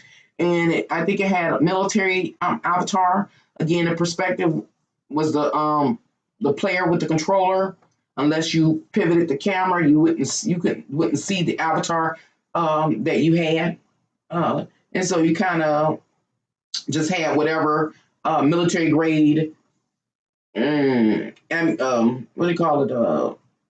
Weapon that you earned during the gameplay, and a person went around. I watched my son one day play that game, Call of Duty, with another one of his acquaintance, and they had played it so that they knew how to start the game up and play all the way through. You know how long they had to play it all the way through, and so they would go through these competitions in which they would see who could play through the whole game the fastest from our Call of Duty. And so they both could kind of advance through the game, both equally as quick. There was one difference between the two of them. My son was a particular type of shot, and the other guy was another type of shot. And I'm going to talk about it in a minute. But what was so disturbing to me about that game, it was just about Red Rum. It was Red Rum, sanctioned by the .gov in that video game, of course, sanctioned by the .gov. And it was, I just remember, even Residential Evil, the blood. And then they had the remote control where you could put it on vibrate. If they got beat up, shot up, the zombie attack, depending on which one. So I had to stop playing because it caused my heart to go. So, and it's splashing all over the screen. So what I'm talking about, it's like people get these game players, gamers. And I get it. But I'm saying these people are having a real experience, a virtual experience, but they have made it so realistic with all the blood and the gore and the screaming and the remote control vibrating. And, oh, did y'all ever see the chair? Did you ever sit in the chair? The chair vibrating and the sounds like playing Call of Duty. Sounds real. A person can, and I think I did end up reading somewhere where people that had served in the military may have PSTD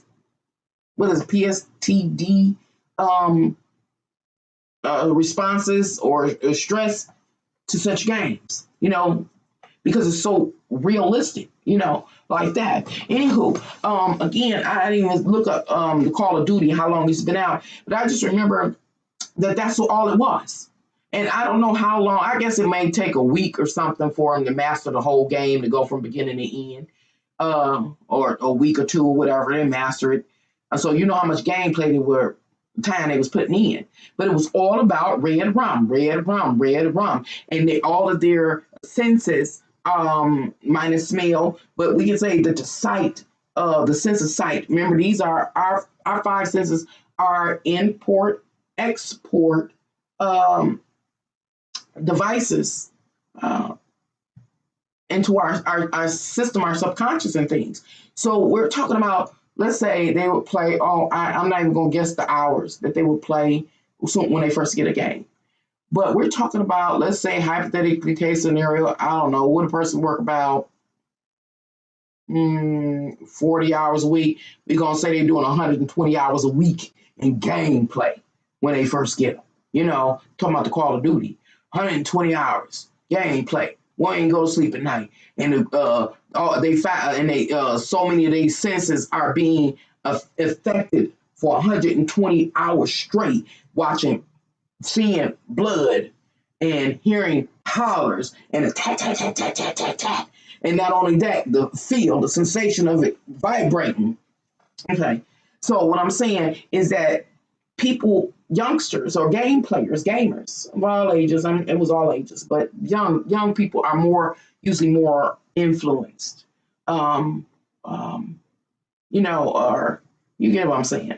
120 hours at least, flat, to learn the game, to master it, of constant horror and a Red Rum, and it becomes what they're becoming desensitized to life, or taking life, what's happening outside. Especially since these people have become their favorite avatars.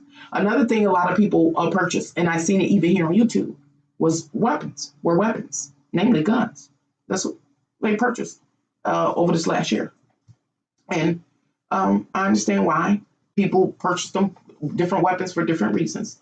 However, a lot of people have become desensitized.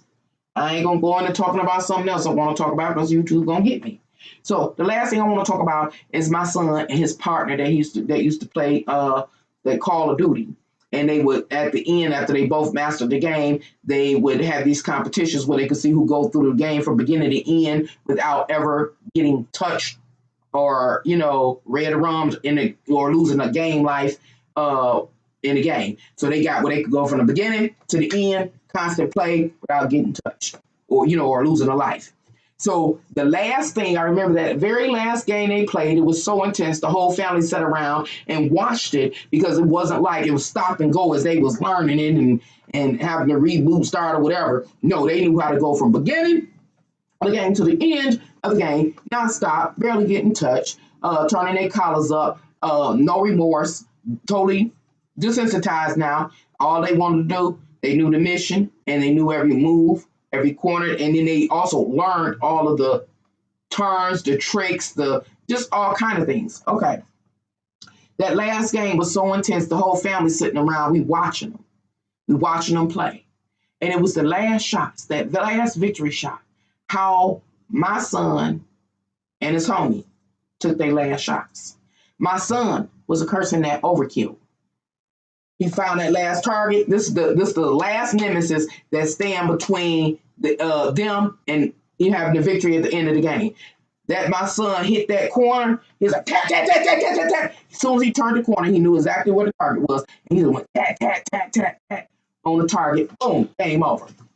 His homie going to play, taking it into that last scene in the game. He turned, hit that corner. He was a sniper. Pow, one shot. Game over. But it was just, and ain't that something, y'all, that stood out to me, that I could recognize that my son, his tactic, and then after it happened at the end, I realized, I said, oh, that's how he been doing the whole thing. When I say my son was overkill, he would know what a target is, but he would hit the target, hit the pedal so fast that he had been to hit the target multiple times going down. Never missed the target. The first one hit him with a snipe, but he would keep hitting it all the way till they went down and be still moving. His homie would just hit him once. I guess he would hit him one time. That was it. And kept going. But I'm saying, do you know what they had to do to their psyche? Now, these are just two young men I know personally. Playing that game, I'm sure worldwide. I'm sure. Well, they might be banned in other countries. Other countries seem to have a little care for their people. So I'm saying at least nationwide in the U.S. Okay. So I'm gonna let it go now. And what I'm about to do, last thing, before I get up off here, because it's 3 o'clock in the morning now. Still ain't sleepy. Talk about American Gods. I really have enjoyed American Gods, the first season and the second season. Big fan. So I was so excited when it was announced that the third season began. And I started watching the third season. No, I started watching it as soon as it came out. I jumped right on it. I'm telling y'all, I've been really disappointed with this third season. I want my money back from the what do you call it, the Comcast, for buying whatever is a STARZ or whatever I made. It was not a good season. Anywho, I do want to talk about one particular episode within season 3, the current season, and it is episode 8. And the reason why I want to talk about this episode is because I was just watching it last week, and I was like, see, the powers, the people that's over creating entertainment for us and providing for us are misusing their power. They are effing with our psyche. They messing us up. And right now I'm going to talk about a subject that's, people highly sensitive about, and I understand it. Please don't be angry with me. I'm just sharing. I'm just sharing how I'm perceiving things. Anyway, let me read my paper. What I'm talking about, American Gods, Season 3, Episode 8, at the timestamp between 30 minutes and 11 seconds into that episode until 37 minutes, 5 seconds. And so, wait a minute.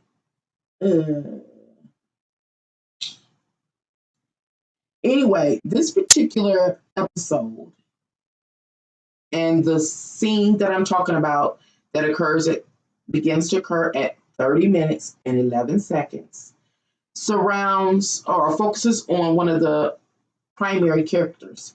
The primary character name is Salim. And Salim is Islamic or Muslim or something. Don't quote me. But he's one of them where he pray 5 times a day and turn to the east and kneel and pray 5 times a day. This is the character, and he's I gotta say a very basic, unassuming man, man. Of his culture. He's not no exceptional representation of his culture or nothing. He's just a simple man that's faith-filled, etc., etc. Now I gotta back up. I don't remember if it was season 1 or season 2 when I say they, I'm talking about the creators, first introduced this primary or character, Salim. But whichever season it was and whichever episode the creators initially introduced the character Salim, the viewer are introduced to Salim in this manner. Salim is out looking for work or something, or say he's trying to sell something or something, and he's just like a slap rock. There's nothing great about him. He's somebody that would be overlooked. He's just basically a slap rock. So he has set up an interview of some type. So he's scheduled, he has an appointment. He puts on his little basic brown suit. He goes to the interview.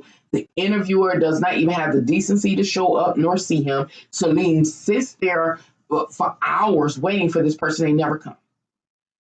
Salim leaves out of this interview that he never has, and then it starts raining on him. That's why he's slap rock. And so but he's a person that just tries to stay positive and try not to take things personal. He's really faith-filled, Again, he is Muslim or something like that. And he never forsakes his prayers and his God and things like that. So again, he tries to stay optimistic, even though he's just, a slap rock and treated as such.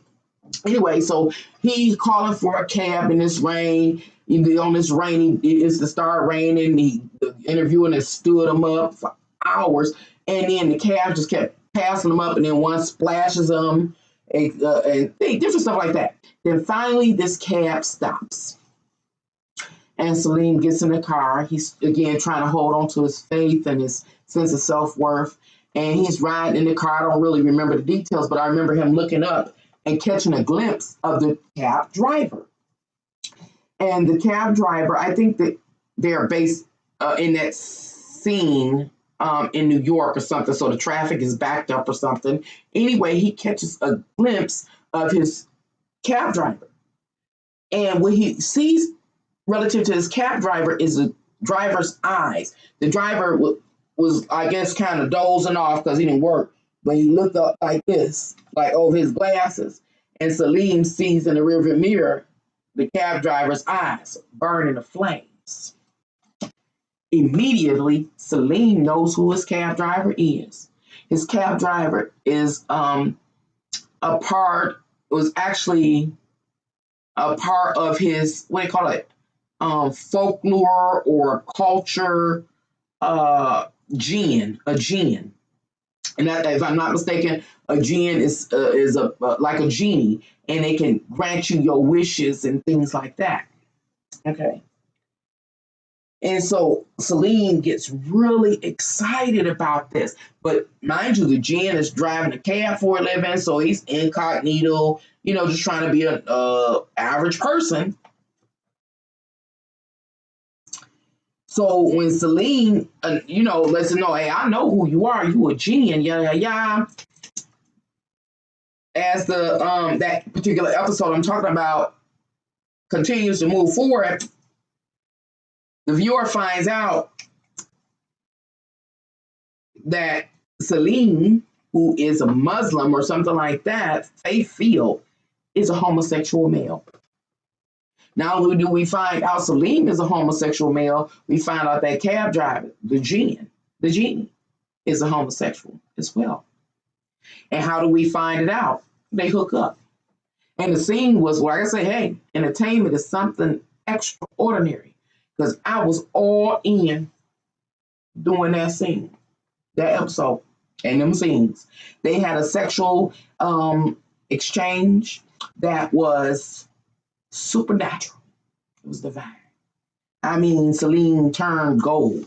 The gin spilled gold and Celine picked it up. Fabulous. But anyway, so American Gods, those previous seasons in these episodes went on, and the viewer gets to see Salim and the genie, and how the genie blesses Salim. Nothing real grandioso, but for Salim, it was. The cab driver gives Salim his cab and his new identity so he can start a new life. Salim was having it so hard. Not only is that, Salim ends up actually being in a relationship with the jinn. So Salim fell in love. And it's not just that Salim is in love with another man. It is something about, so you got to remember, this jinn, American Gods, this jinn is like a demigod. So it's like Salim is realizing that God is real, that paradise and the 7 virgins at death or something is real. In real time, he experiences his whole thing, his whole life turned around 180 degrees. Salim is happy. Salim is in love. He follows this God everywhere. Salim is just an average man in the midst of these gods, and the gods warn. Salim don't care. Salim is in love. He feel like his God lover is protecting him. It's all in divine order. Fast forward to this season, the jinn leaves and abandons Salim. Salim going through it like most of us would. He heartbroken and just going through it and sobbing. So this episode, I'm bringing it up last week, episode 8. Salim and another character goes to this hotel.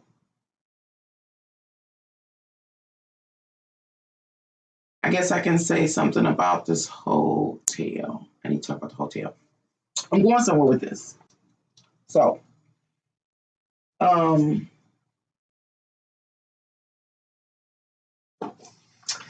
talk about this hotel. I don't want to read that.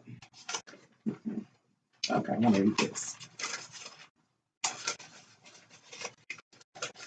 Oh, okay. Still talking about American Gods, Season 3, Episode 8. The title of this particular episode is The Rapture of Burning. The Rapture of Burning. I love that title, and I'm going to tell you why real briefly. It is because I talk about what hell really is. And hell is this burning, just like an urge, a natural instinct, have to urinate or defecate, or needing to eat, being hungry, needing to eat or drink. And hell is having those type of urges and other type of urges, whether it's a grand urge like those I just mentioned, or a demi-urge, and not having a physical body to actually partake in this physical world to do any of it, but still having that longing, that burning, you know what I'm saying? That will rapture you up, and it won't let you down. You're just stuck in it eternally. So I love that the title, The Rapture of Burning. Anyway, prior to the scene that I'm going to talk about in detail, talking about Salim, most recent experience, I need to talk about, I guess, the foundation of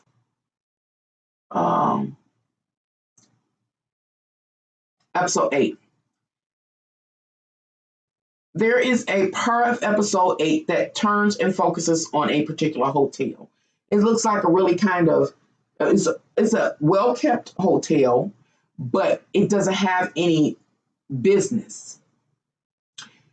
The hotel owner appears at first to be a woman, but she's actually transgender. But early in the this episode, you don't know that until it's revealed. Anyway, a stranger comes running into her hotel, her establishment, and pleads for a safe haven. Without a fret or questions, the hostess of the hotel tells the stranger that runs in asking for help to go hands him a key to a room and say, go there. Right behind the stranger, here comes some police or something. And they tell the hostess of the hotel, hey, we looking for this person. He says, I ain't seen him. I don't know what you're talking about. So anyway, the police threaten her, and she get back at them. This is when you first learn, if you're first learns that she's a transgender woman. One of the police officers, she knows. She knows him from when she was in high school. They were lovers. They were both men. She just changed. So she telling him who she is and letting him know that, hey, I have transformed myself into who I really am. And so he's standing there like, but he can't say nothing because his partner's back there, So anyway, the police don't say nothing else. He leaves. After they leave, the hostess goes into the room to talk with the, person she just saved, which is young, like a Chinese man. And the Chinese man has been attacked, so he got a black eye and stuff like that. And so she's talking to him, and I mean, she was very patient. I can't remember her name, the hostess of the hotel, the owner. And she tells the Chinese man how she had bought the hotel and how she wasn't getting the clientele, didn't have any money, et cetera, et cetera. She was going to close the week prior, but something told her to keep it open one more week. So she said she'd keep it open one more week. She says, thank God I did, because you needed help. And so the Chinese man was like, how when you have an experience with somebody that's just like your angel.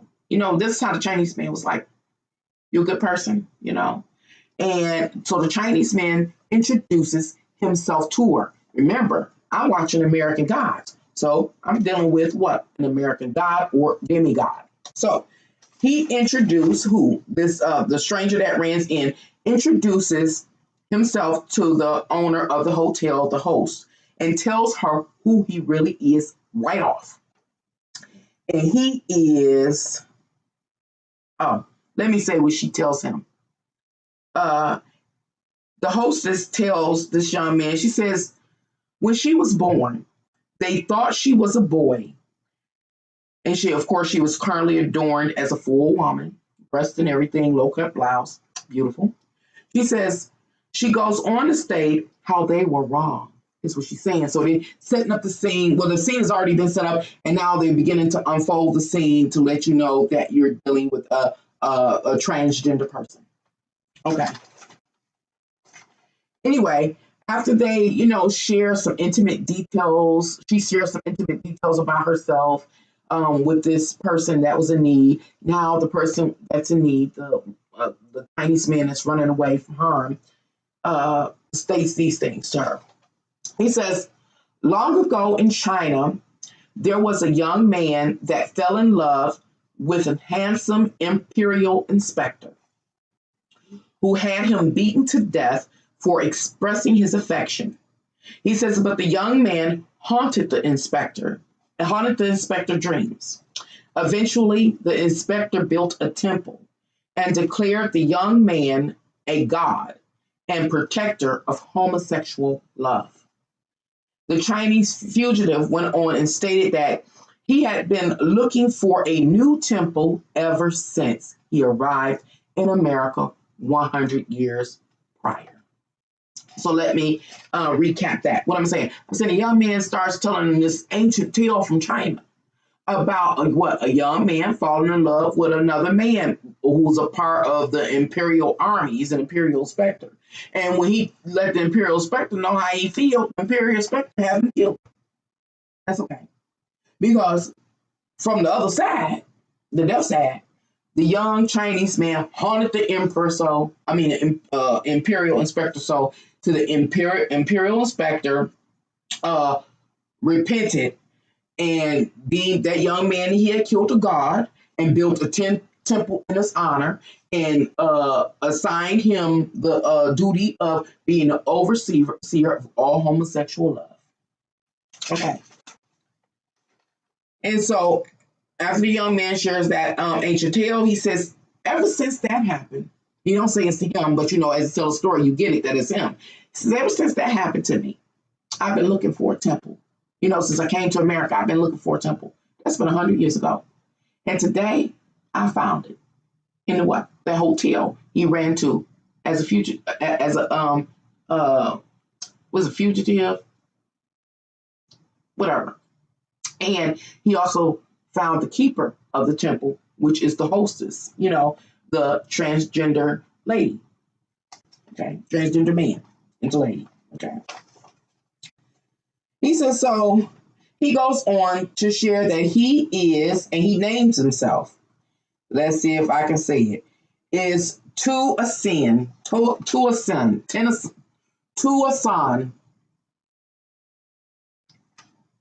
is his name. And so, of course, y'all know I had to Google it. I said, is this real? And yes, the whole story that he shared in this series during this scene is real. The same story is in Wikipedia and all over the internet about what happened and how this god Tuasan came into being. And my research revealed to me that people still visit this temple. I think a secondary temple was built in China that people visit, quite frequently in order to pray for the love of their life. Again, it's a temple over homosexual love. And this god or demigod, Tuasan, is the rabbit god. The rabbit god is a Chinese deity who manages love and sex between homosexual people. I see.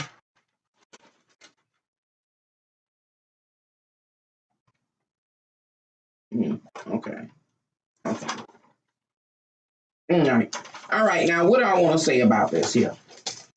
Because every time I try to talk about homosexuality or sexuality, period, or the LGBTQAI community, I try not to be offensive, but I also often put my foot in my mouth and I might do it again tonight. I don't know. We're going to see. Just forgive me. I'm just trying to share with you what I'm perceiving is taking place and how our psychological states are being manipulated in order to lead us to be self-destructive. Anywho, let me see if I can do this.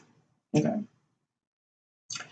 Before I go into my thoughts on the subject matter that was covered in this episode of American Gods, I want to point out one thing that has occurred twice in the scene. And one is that sexuality, such alternate sexual practices, LGBTQIA, whatever, practices are taboo. The foot is starting to rise to my mouth. Taboo.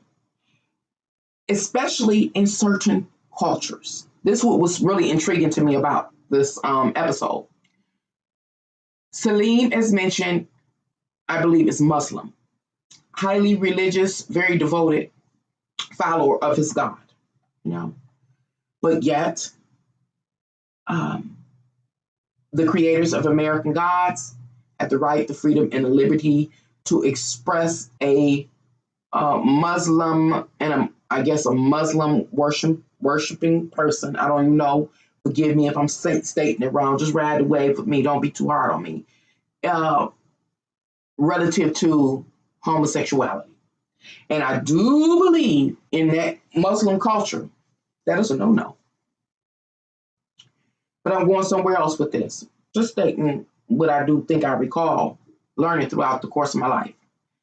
The other thing is, remember the fugitive that ran into the hotel.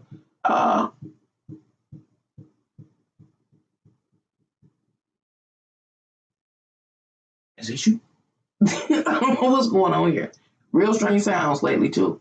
Ran into the bosoms of the transgender woman. It was a Chinese man. If I recall, alternate sexual practices are also taboo in the Chinese culture. Just saying. Mm-hmm. How I feel about it is not important. I'm just trying to show you something. Okay. Now, I need to go, I want to focus on a specific scene that occurs between the 30 minutes into this episode 8 in season 3, 30 minutes, 11 seconds to 37 minutes and some seconds. Let me talk about the scene so I can tell you my concerns. Well, we have Salim. Remember, he's heartbroken. His Jen has left him. He's broken. He doesn't know, if God is telling him he's wrong now. Because at one time he thought God was loving on him. And then now God just up and leave him and ghost him. And so he don't know, he ain't got his love no more. And he ain't got his God. That was a God he was making love with, so he's just been going through it. But now he's in this temple. On a metaphysical level, it is a temple that has been ordained for in order for to protect homosexual love and offer a safe haven for homosexual lovers. So anyway, there is a bellboy at the hotel that kind of flirts with Celine from the moment he gets, sees Celine. And it's a black guy or something. And, so Celine is attracted to the bellhop, but he's heartbroken. So eventually, anyway, the bellhop invites Celine to a party that is about to take place, so scheduled to take place at the hotel. It's an annual party. And the party is called Fairies Jubilee or something like that. Fairies Jubilee. And so Celine said, okay, I'm gonna go. I do need to, maybe get out. I'm gonna go just check out and see what's going on in the hotel. I'm not gonna live in the room. So Celine goes out into the, foyer of the hotel, and he sees all the guests flamboyantly dressed. I mean, they got all kind of fairy outfits on, and they just fabulous. And so they going into this elite party. And so Salim hasn't gone into the party. He's just in the, the foyer or the main hall of the hotel, but he's seeing all the excited guests going in. And then here comes the host of the hotel. Fabulous. She's going to host this party of Fairies Jubilee. And so she stops and she, encounters Salim and has this in-depth talk to him and talking about fear of embracing one's true nature and sexuality and stuff. Salim decides to go into the party. And so he escorts the host in. So the host, literally, Salim and the host walks into this elaborate Fairy Jubilee party. And it is literally a fairy wonderland. It's beautiful. It's a lot of glitter and sheer fabrics and sheer glittery fabrics, flowers, just everything is gorgeous, very fabulous. And so Salim is just smitten or just overtaken with all of the expressions. Let me tell you what I saw in the room, and then I'm going to pose a question, and I'm about to end this live stream. So Salim is, again, smitten, and his breath has been taken, and you can see this joy in his eyes. He's being freed from, his fears and things like that. So what do we end up seeing, the viewer see? You see, again, these guests dressed in these various type of costumes, just that I guess express themselves, dressed as fairies and different things like that. And I'm going to talk about the people and how there was some very beautiful, very attractive people, very sexually appealing people. When I say sexually appealing, I'm talking about having sex appeal. I'm talking about their body language and their curves and just how people be sexy, just in general. You know how you go to a party, you get fabulous, you sexy. And so it was that kind of sex appeal that was present. And again, it was a fabulous decor, flowers, again, sheer fabrics. It was glitter. Again, it was fabulous. It was swings. There were people dressed. This will start tripping me out as they moved through the party scene. And it was people dressed with bondage. I shouldn't have said that. YouTube has limited my video just because it was entitled bondage.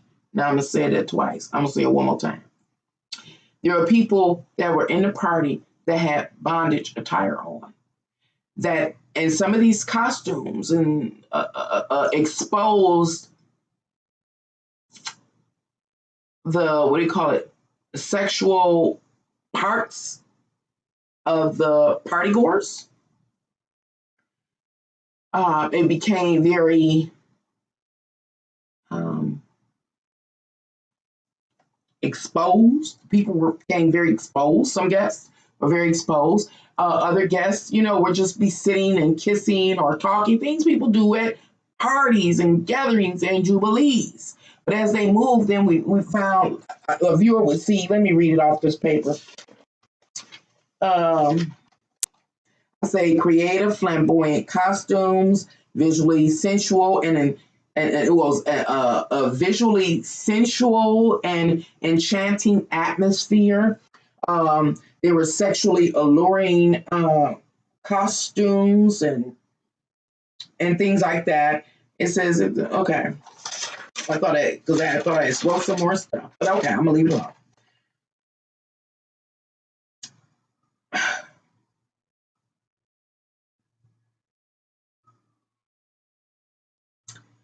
But then there were also, I talk about that, I mentioned it. There were also breastless corsets and different things like that, crouchless bottoms and panties, and then there were various sexual acts taking place. That's what I can't find because it was, there were various public sexual acts taking place, fellatio, orgies, daisy chains, swingers. There were various sex toys, all in this scene.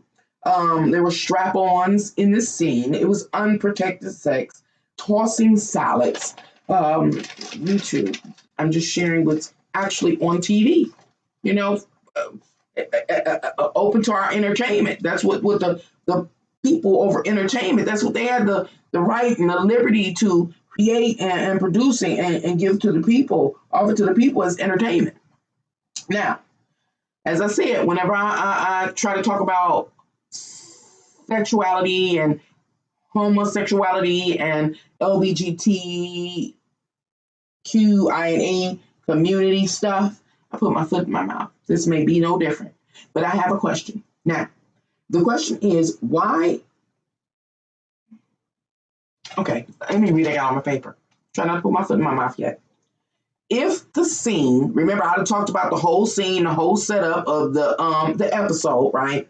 If the scene was about accepting one's love and affection for the same sex, or if it is about a person realizing and accepting the gender that they were born as is not the same as what they know, that ain't make no sense, they are, and make the changes. What am I saying?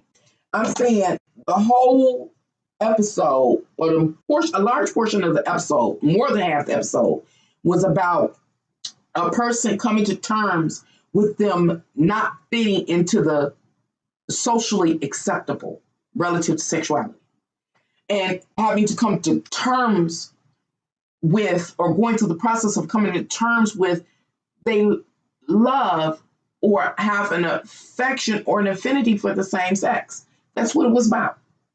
And then another part was about like the host, the owner of the establishment. She was actually born a boy, but always knew she was a woman. And she had to go through whatever process she went through, accepting herself, having self-love, and then changing herself, or bringing herself into alignment, becoming transgender, to be who she knew from birth she really was. If that's what the scene was really about, this is the question I have. Then why is every time, and it's not just this program, this is why this is a concern to me, because it's having a negative impact on, I think, on people, and why the LGBTQANI community face some of their obstacles when it comes to having, finding acceptance overall, at large. It is because, pay attention to the scene that I'm talking about that occurred starting 30 minutes into this episode, is that it started off beautiful.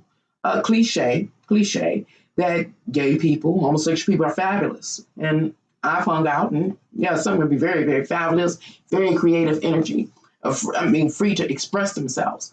And again, their creative nature and things like that. And it showed that capacity for high levels of creativity during this party scene, this Fairies Jubilee. But why then did it have to have these the sexual deviance present? Remember, the theme is accepting who you are, being free to be who you are, loving yourself, and having the freedom to love who you want to love, and not being afraid to be who you know you are. That's it. Okay, if that's the thing, why did it move into, and every time I see a program that deals with the LBGT, I'm gonna have to look it up again, Q and I community, it always ends up displaying or depicting deviant sexual practices, orgies, public fellatio, and daisy chains, and different things like that, and B&M, and I mean, in a group setting. So what I'm saying is, people are being led to look at people that love doesn't fit the norm as sexually deviant. Two separate things. But every single time entertainment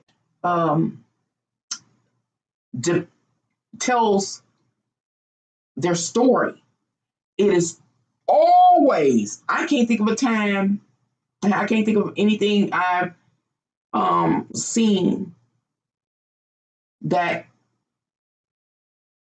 media entertainment did not depict their cause with sexual deviance. And what am I saying?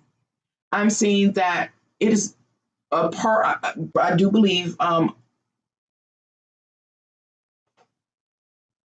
entertainment, those that create our entertainment, it is a lot. I don't want to say all, but I do believe a lot of what ends up manifesting the hate, the lack of acceptance, the unwillingness to be open, is directly linked to sexual deviance and freedom to be who you are being introduced as one thing. One thing. I don't know. Am I making that make sense? It's being introduced as one thing, and it's not one thing because a person is LBGTAQI or whatever. Y'all know what I'm saying.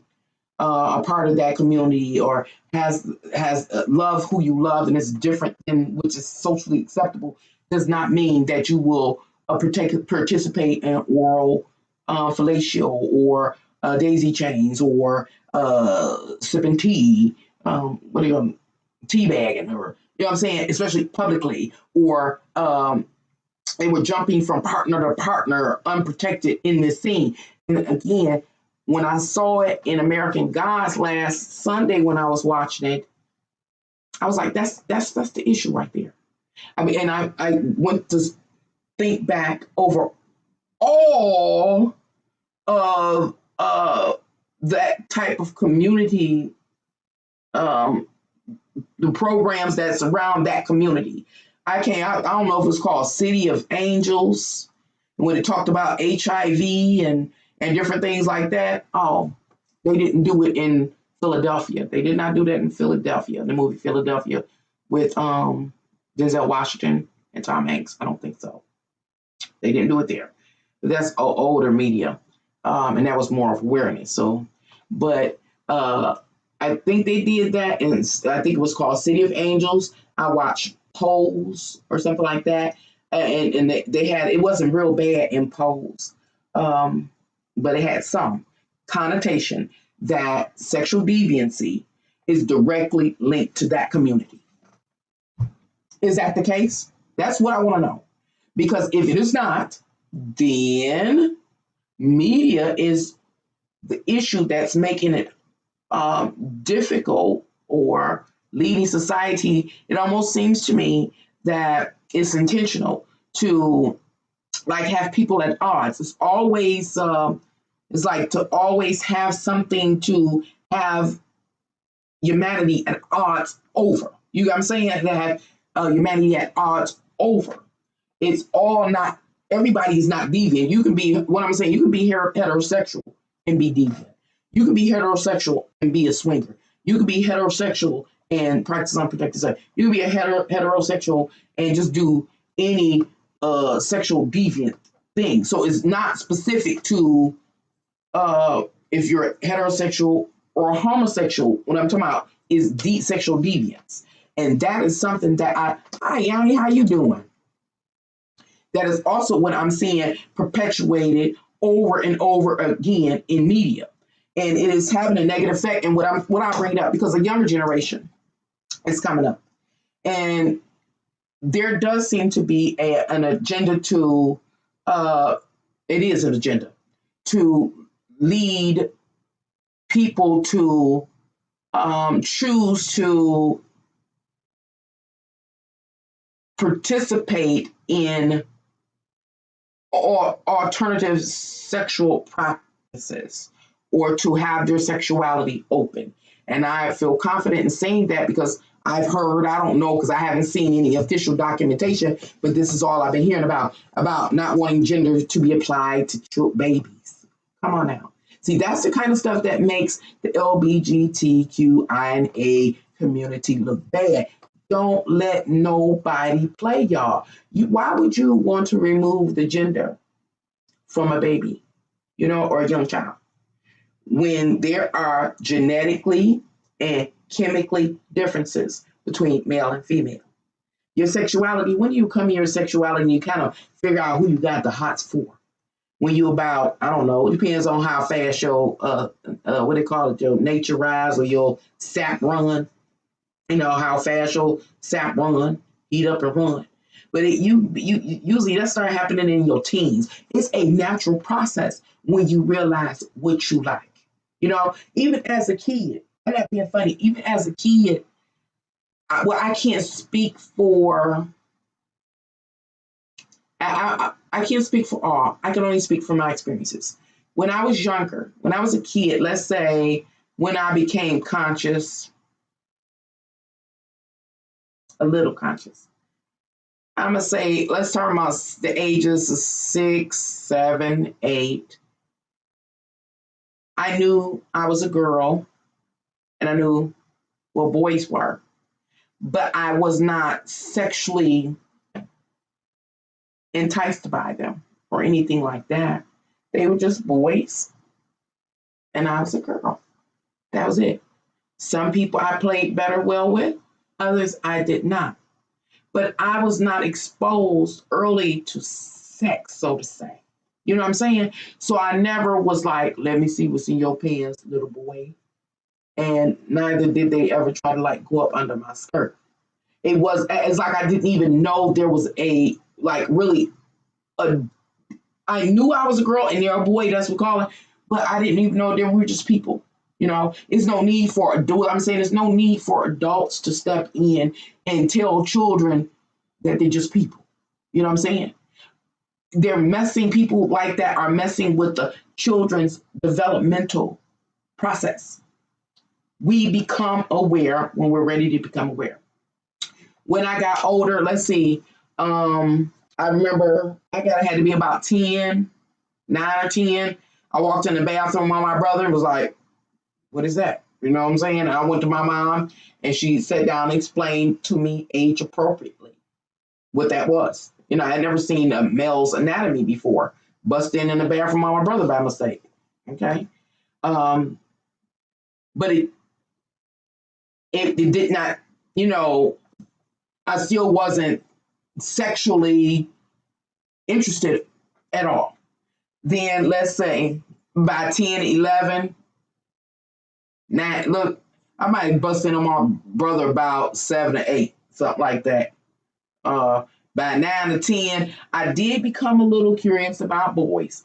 I did. I realized there was a difference. And I think like at that time, again, it depends on how a person progresses. I think it's unique to each of us. But by the time I'm going to say about 9 or 10, I was very, of course, concrete, ingrained, aware that I was a girl, another was a boy. And maybe by then I was wondering what you got down in your pants now, which probably had to do because I seen my brother. Now my brother's a boy, but I'm not attracted to my brother, but this is a boy. This is another boy outside of my house. But it still wasn't about sexuality. It's more about curiosity is what I'm saying. What I'm saying is we progress along. We progress along. We don't need adults to come in and to tell us that we don't have to, maybe not to talk about if it's a boy baby and give it a blue back blanket, or if it's a girl baby and give it a pink blanket, yellow, you know, neutral. But you can't tell nobody else not to identify a boy baby and a girl baby. And then when we start getting up to more, what do you call it, elementary school children, they want to, it is promote. No, how can I say promote this? I guess like transgender expression in kids. Now, when I was a kid, I would dress up. I remember I would dress up and I would put towels around my neck around that age and jump off the ottoman. Thought I was Wonder Woman. I watched Wonder Woman and Willard Linda Carter every week. You know, I thought I was Wonder Woman for a while. So I thought I was these different characters and I played them out. And there was time periods when I would play church with my mama, perfume bottles and stuff. And there were men. And then men bottles and lady bottles. And so at a certain time to start kissing. My point is you slowly progress based on your consciousness. I didn't have to have nobody come and tell me that. Why are these are sick adults doing this, is what I'm saying. And so I bring up American Gods and programs similar because there are powers that are meshing together sexuality and sexual deviance. Your innate emotions and sexual deviance. It is not the same. What these people are trying to impose upon children is perverted. It is abuse at the highest level. And why is that? Why is an adult trying to talk about and deal with sexual issues relative to children? You don't even deal with that like that. You know that the natural process takes place And so you got to be an active adult and an active parent, keeping your eyes on your kids because they're progressing at their own speed. But anybody that's sitting up trying to strip away gender identity to use is sick, and that is an agenda. And what I'm saying to for real people that just love people of their same sex, having a affection for them or attraction for them, just like I do a man, opposite sex. You are being made to look like deviants when you're not. That's the complication, or that's what you're running into. That's the hatred you're running into. People are being made to view people with that alternative outlook on life. Why? Due to media, entertainment. Look at it. Look at it. How far back can we go? Ain't been a lot of it far back in the media, but since they have started, that's what it's about. That's all I can recall. Really, that's all I can recall. Sorry, I can't recall.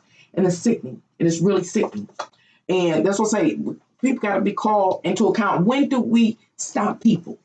Stop them in their tracks from making us look bad, from leading us down the wrong path. You know what I'm saying? What people are not, and people don't remember. Earlier in this last stream, we talked about people that are, what was it? Fitness about being mindful, or what was the other term you submitted? People don't stop and be mindful of what they're experiencing right now.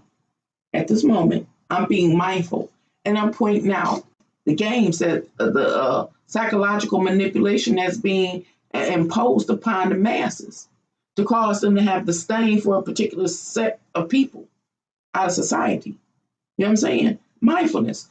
Or we can, what was the other one? I can't remember. But, or we can be asleep because I can't think. Brainwashed. Or allow ourselves to be brainwashed into hating people for something that is innate to them. That's natural to them. That's who they are. That's how they feel. And they had a right. They are not. Many of them, I'm not saying all, there's some pervs out here, but most folks are not pervs. They just love who they love and love how they love, but they are not pervs. And they do not participate in all of these deviant sexual shenanigans that they are trying to combine with what is perceived to be an alternative sexual practice. I don't even know if I made sense, but I hope you understand what I'm saying. How what media is really doing a real live deal on this. It really is, and we should be more mindful. That's what we need to be more mindful. I was going to say something about the people that do participate in deviant sexuality. Many people, I'm talking about, especially to an extreme, they actually don't have. Remember, they tell you right in media, the title of this particular episode is "The Rapture of Burning." Is it the rapture of burning? How did they state it? The rapture of burning. And that's what it is. There are people that burn and have no self-control. That's like a person that can't fast. Can't stop eating. Possessed with it. Overtaken with it. Can't control it. And because they have no control, they making it seem like the norm. They're trying to desensitize people to that type of perverted, out of control sexuality. And that's not the case to that whole community. That's not the case. There's very specific people that have addictions or impulse control. You know what I'm saying? And they trying to justify it. And they trying to, again, what? Desensitize the rest of society. They desensitizing, I don't want to say they people because they not y'all people. You know what I'm saying? But desensitize, even, I don't want to They're not even, your sector, your specific sector, they're trying to desensitize you to you don't even know what you're looking at. And if you don't know what you're looking at, is you can look at them and say, that ain't who I am. I don't do that. I don't play that. You know what I'm saying? I don't do all that. Me and Manby, we be doing what we do. But we ain't in it to every single time. I'm going to tell you what, I done said some everything else. One of the scenes, this is one scene I always see, and I also see it perpetuated throughout society in my real time. Example is a homosexual male. Mostly, I see it in the Black community.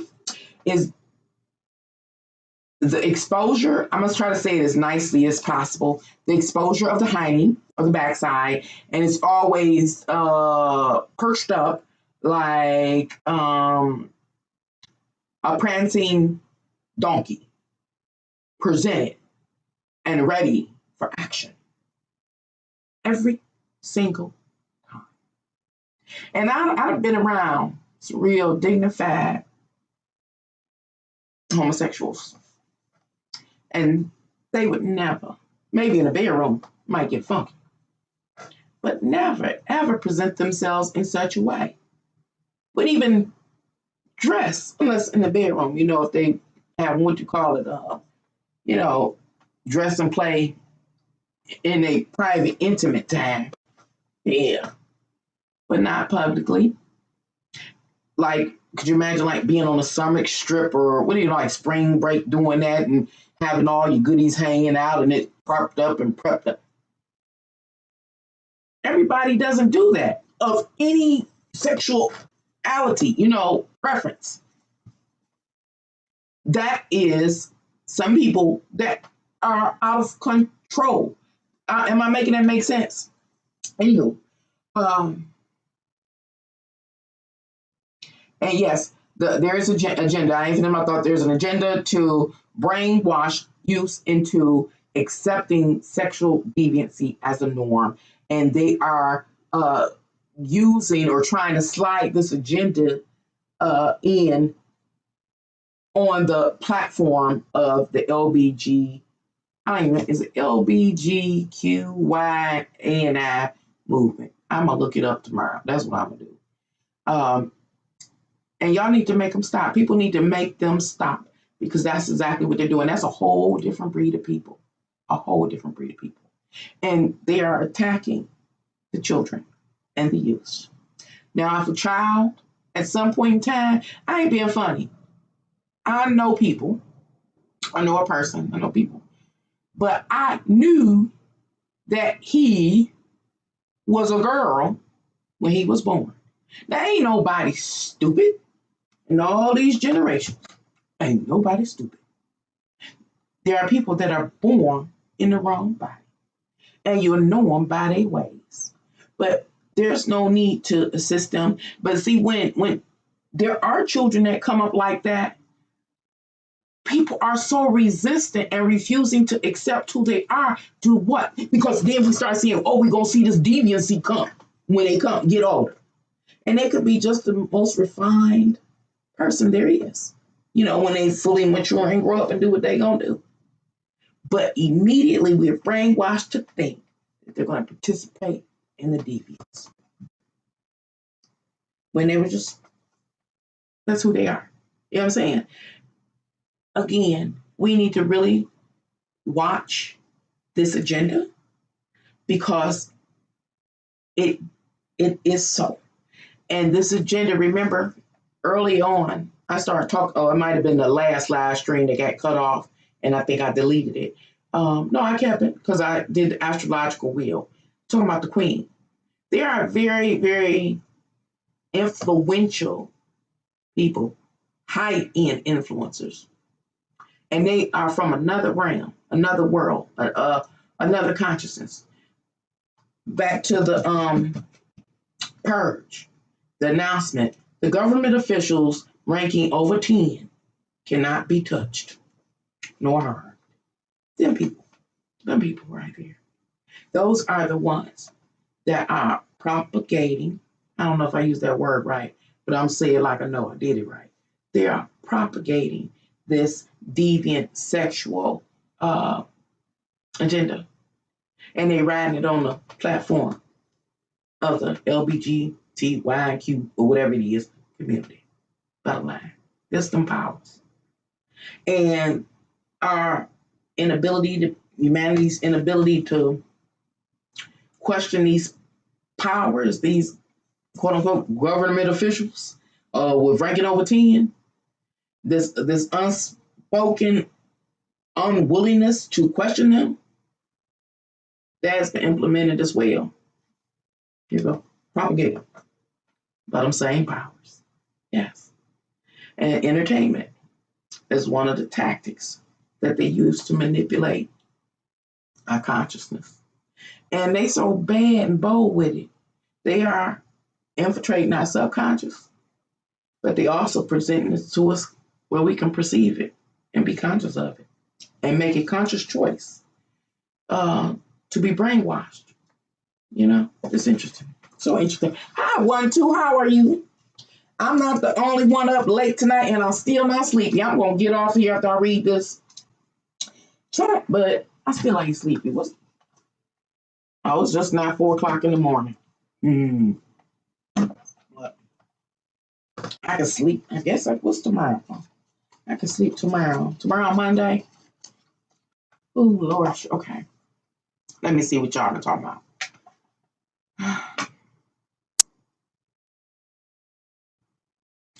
Going back up, going back up, going back up.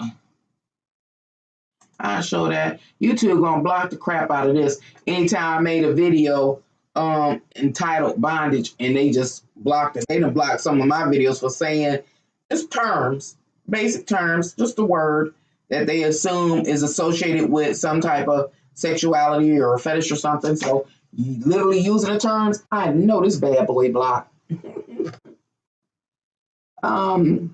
They put the anime long time ago.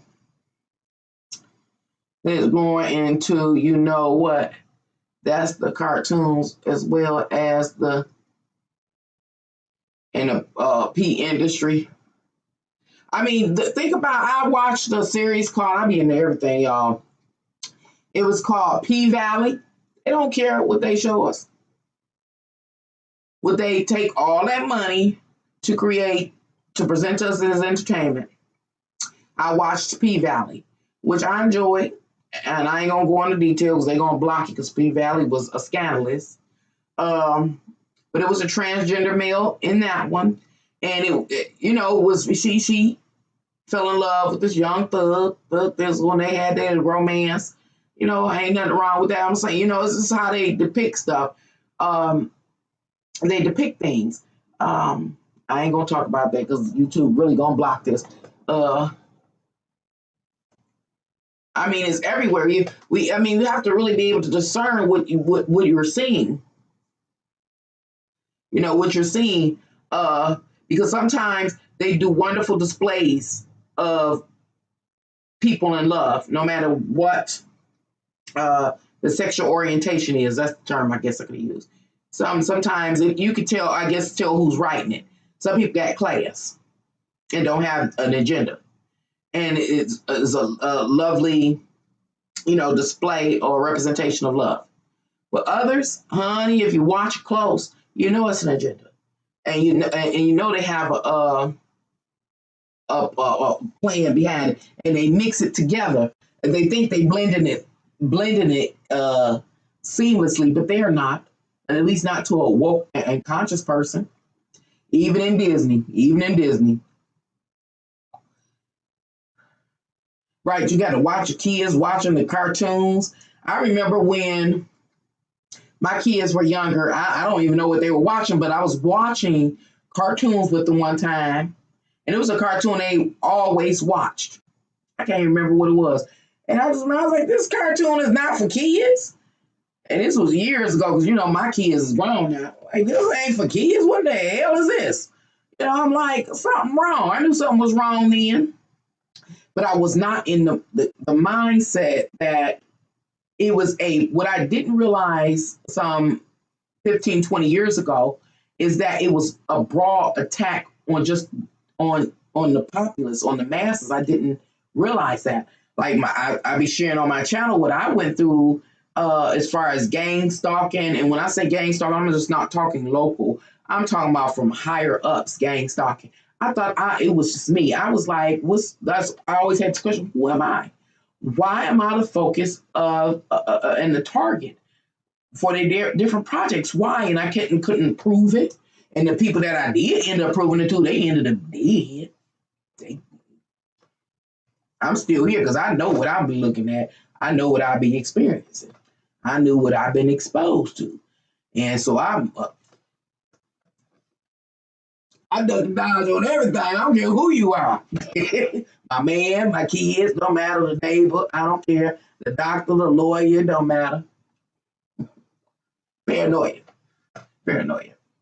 It's like indirect messages. They say they had one of the sisters in Frozen look like a female, I guess, in a different way. Wow. The master narcissist is always distorting to create hate, aggression. Right. That's what they do. They create distortions. They distort everything in order to create hate and aggression. That's what it's about. To keep the people at odds, and we can't achieve love. I find it interesting that we don't achieve love and happiness in this world, in this experience, for a long period of time. It's always something. It's always war. And I just don't believe for the life of me it's just general people that's doing that. Nope, that's them higher ups. They got an agenda and they feeling it. People are too stupid to realize the TV tells television. That's a good one. Hey, love, it's distorting the younger gay folks to not seek family and life. The life does not seek family and life, and that's what I was gonna say. Thank you for bringing that up, Yanni. And that's what I'm saying. It's misleading young people that are homosexual to participate in deviant activities when homosexuality is nowhere near synonymous with sexual deviancy. But that's what is really taking place, especially I know in my culture. There's a lot of sexual deviancy and going on due to that. And like you said, they forsake family and family life and trying to grow as partners, couple, marry, however, whatever they want to do. You know what I'm saying? They perceiving that their lifestyle in a distorted manner that is unhealthy and what? Self-destructive. So that's the ultimate agenda of the powers is to cause humanity to self-destruct. Bottom line. Just like Black Man know about Ada's protection. She is now something else too. Totally something else. Everything is becoming something distorted. If it is really not helping humanity grow to be healthier, wiser, then it is totally an agenda to what? Help humanity self-destruct. And either we see that and be able to identify it when we see it and be able to stand against it. They got the new program called The Stand. I finally seen that too. The teenage shows sounds like an alien demon. Indirect type of sexual activity. Brainwashed up to that. Oh, where I'm at. Went down. This does getting straight, don't want to be adults. It's like drugs in a way. Adults solve problems and speak out and stop threats to children, earth, animals, and life itself. Yeah, that's when we know we in good hands, Johnny. When it stops the threats to children, earth, animals, and life itself, and to themselves. Yep. Again, via entertainment, like video games. I mean, they use it every avenue. Could you imagine? We're bombarded with it on every level, from every angle. What am I talking about? I'm talking about the psychological manipulation to self-destruct. And if not self-destruct, destroy something within immediate proximity to you. Everybody needs to make something bad stop. That. You know what? If we can take that on as a philosophy that everybody needs to make something bad stop and do it together at the same time. If we could do that for one day at a time, that would really make a difference in this world. Today is tomorrow. It actually really is. You should see adults' faces when I say adults should be problem solvers. They be perplexed. Johnny. They blank out as if they can't imagine, and you can see the demon in them show up. You see them, so you see them demons too, Yanni. Mm-hmm. We are going to have to decide to reject it all. But see, they got our backs against the wall at this point in time in the history of humanity, because what? It goes back into when I did the series on how the powers have seized control of all the natural resources with a primary focus on foods, seeds, and different things like that, and destroy anything that's reoccurring in, nature, especially in areas like I am, which is in Detroit, more condensed areas. They did away with them. I talked about how the hell this go. Excuse me, I didn't make it. How when I was younger, there were fruit trees and grapevines and stuff everywhere. I always talk about and joke about how when me and my mom used to go for our walks. By the time we got up to our local shopping mall, we could walk to my local shopping mall before all the blight and stuff. I've been ate a whole bowl of fruit. I picked grapes here, strawberries here, peaches here, and just be walking down the block eating. And they destroyed it. They literally destroyed it. And poisoned it all, and none of it is real. I know one area, well, not an area, but I know one person's home, they from down south. And as the poisoning to the natural reoccurring vegetation in the local area was being poisoned and destroyed, they were able to keep trying to cultivate it, but that person has passed away. That generation has now passed away, or is too old to do what they did to keep what they had going in their yard. They still had grapevines and different stuff like that that they would tend to. So that, this new generation doesn't have the interest or the awareness. See, that the generation I'm talking about were born in the 1930s and things like that. And again, they'd have gotten too old or have already perished. And the importance of being self-sufficient did not translate from one generation to the next. And so now we are susceptible to the powers and what their agenda is. And they know that. And they also know that a time period is going to come that mankind, the people that create humanity, are going to uprise.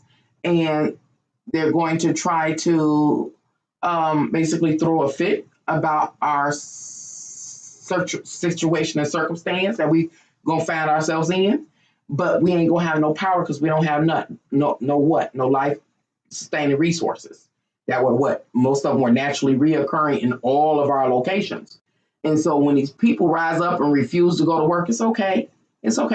That's why they've been working so feverishly to get up these robotics and artificial life forms, so that they can do any manufacturing work that needs to be done, and also police the people. That's what they're about, because even law enforcement are just us. And I talked about that too. And a day is going to come where people aren't, like the month of April is the month of remorse. People will be experiencing remorse, and it will be unspoken. It'll be in their soul. A spiritual transformation is supposed to take place. And it's going to be to a lot of people that are in areas of law enforcement, as an example. And I that's a primary example, because these are the people that have been authorized to have the power to control the people, the masses, to protect the establishment, and its agenda until it gets the robotics up to be able to police the people. Because again, the people are humans, and eventually they're going to wake up when there's certain things that catapult humans into awakening. And it is whenever our survival is threatened, when we're hungry, when we're homeless, when we're in the dark. Sometimes we can be okay and others aren't, and we're okay with that for a while. But when it really gets close to home, where you might see your own family member that you really care for without, struggling, hungry, starving, or people starting to have an early exit due to the establishment's, reign, that will eventually have an effect over the masses. And again, that's what the technology is about. Right now, the truth of the matter is the only thing I see, there's only two possibilities. Either there has to be a God that is willing to be proactive in our reality and move on these powers. Otherwise, humanity is going to have to move on these powers and deal with the repercussions I talked about earlier about the hellfire raining down on humanity and us not being able to withstand it and being okay with that. You know what I'm saying? Those are the only two responses I see possible to rectify the situation. It's and the God of this world, I think, is the master of these powers. And I talk about the God of this world because I think it's a God of this world, this realm, this reality. But I also think there's an ultimate God. I am monotheist. I think there is one source, creator, God, the Almighty, the void, the absolute, and I don't think it has like this microscopic interest in our reality. I don't. I think that it ultimately is the consciousness of everything that has ever been created, including this realm. I think that that the absolute God or consciousness that I speak of, again, it's consciousness is what has allowed any and all things to be created in this realm or any other realm. And like I talk about this realm being constructed as a self-contained ecosystem. It's already running on autopilot. The rules have already been set to this realm. And so it's no reason for the absolute God to get involved anymore. Either the system continues to run like it established it, like it built it, and it will have the results that were set up, in the beginning of the creation. If any of the intricate details and workings of our reality are changed, distorted, or deviated, it will cause a direct ripple into the outcome, into the outcome. And it is what it is.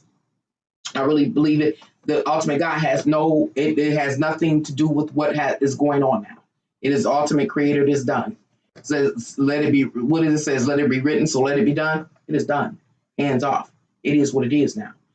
And so if that's the case, and the real God or the absolute has no other dealings with this realm nor humanity, it already is, and it has been written, so let it be done, then it's left up to humanity to rectify this situation. And the reason why I think we have a problem rectifying the situation is that we, again, are not mindful. We're not conscious about what really is, especially on an ethereal plane. We're not aware. And I offer what I think we're dealing with. And again, it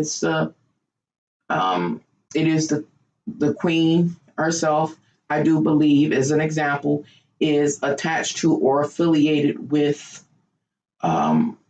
some entity, possibly the God of this world. And it lets it be known to her and her bloodline that if ever anything or anybody, even humanity, ever rises up against the powers that I've ordained to be over this particular realm, then I'll rain hellfire and brimstone down on them. They won't be able to withstand it.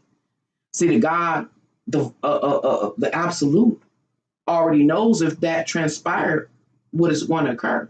And I'm going to just say, hypothetically, case scenario, wait for me. If humanity does ever rise up, maybe it will eradicate humanity. But then, if humanity is eradicated because we stand up, okay, initial pain over, humanity is eradicated, then the God of this world and any of its minions has nothing to rule over. You know what I'm saying? So its realm doesn't exist anymore. You know what I'm saying? That might be what it takes. And see, that's real deep. That's deep. So it looks like to me, humanity is just going to ride this mother sucker till the wheels fall off. Meaning we're going to go through whatever we need to go through, even if it's a one world order and what they call it, to totalitarian reign. Me and that word. That's what it looked like to me. And whatever biases or differences and divisions and diversities and wars that crop up over the history of humanity during the time period of humanity, so be it. We're going to ride this till the wheels fall off and let the cars fall where they going to fall. That's what it looks like going to happen. You say, we don't have to watch their movies. We don't have to eat junk food. We have some power. We have some power. But then you got to check out this realm. I always talk about it. It feels good in this realm to indulge. Whatever entities we dealing with in this realm are highly sophisticated, and they know how to titillate and to pacify our physicality. That's why it's so hard.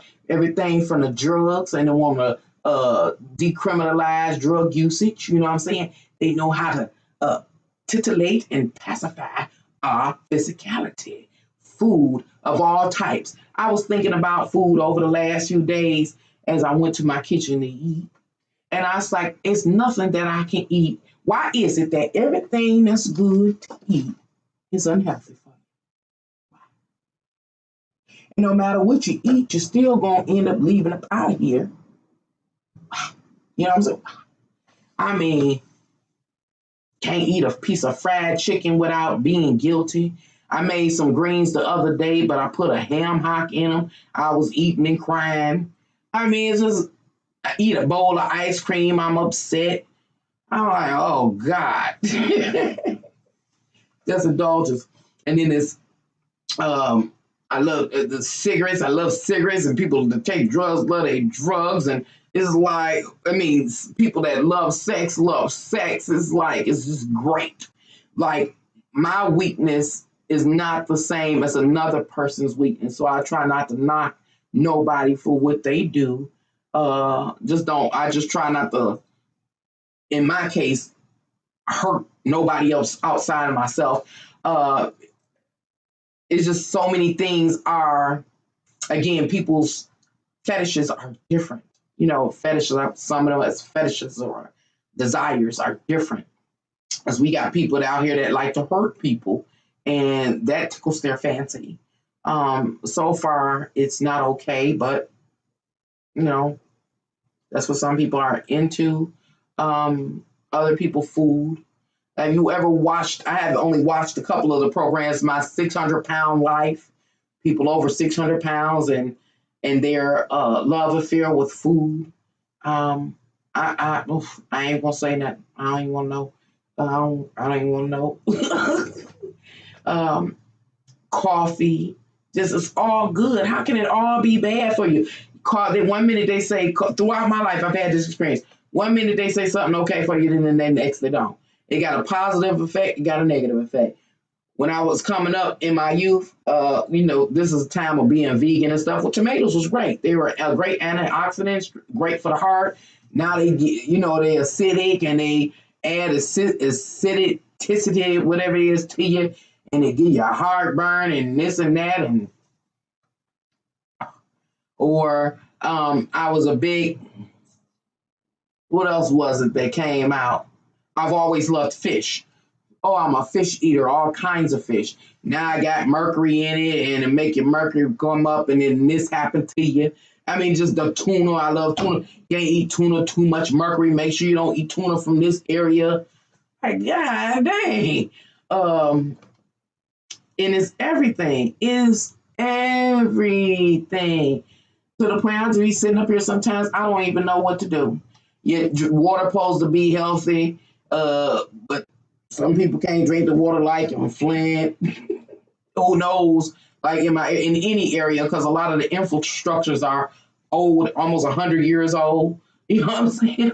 You drink water is good, supposed to be good for you. Another thing that's catchy is that we have learned on my channel, at least, that you can live without water for what is it, a week or something, 10 days?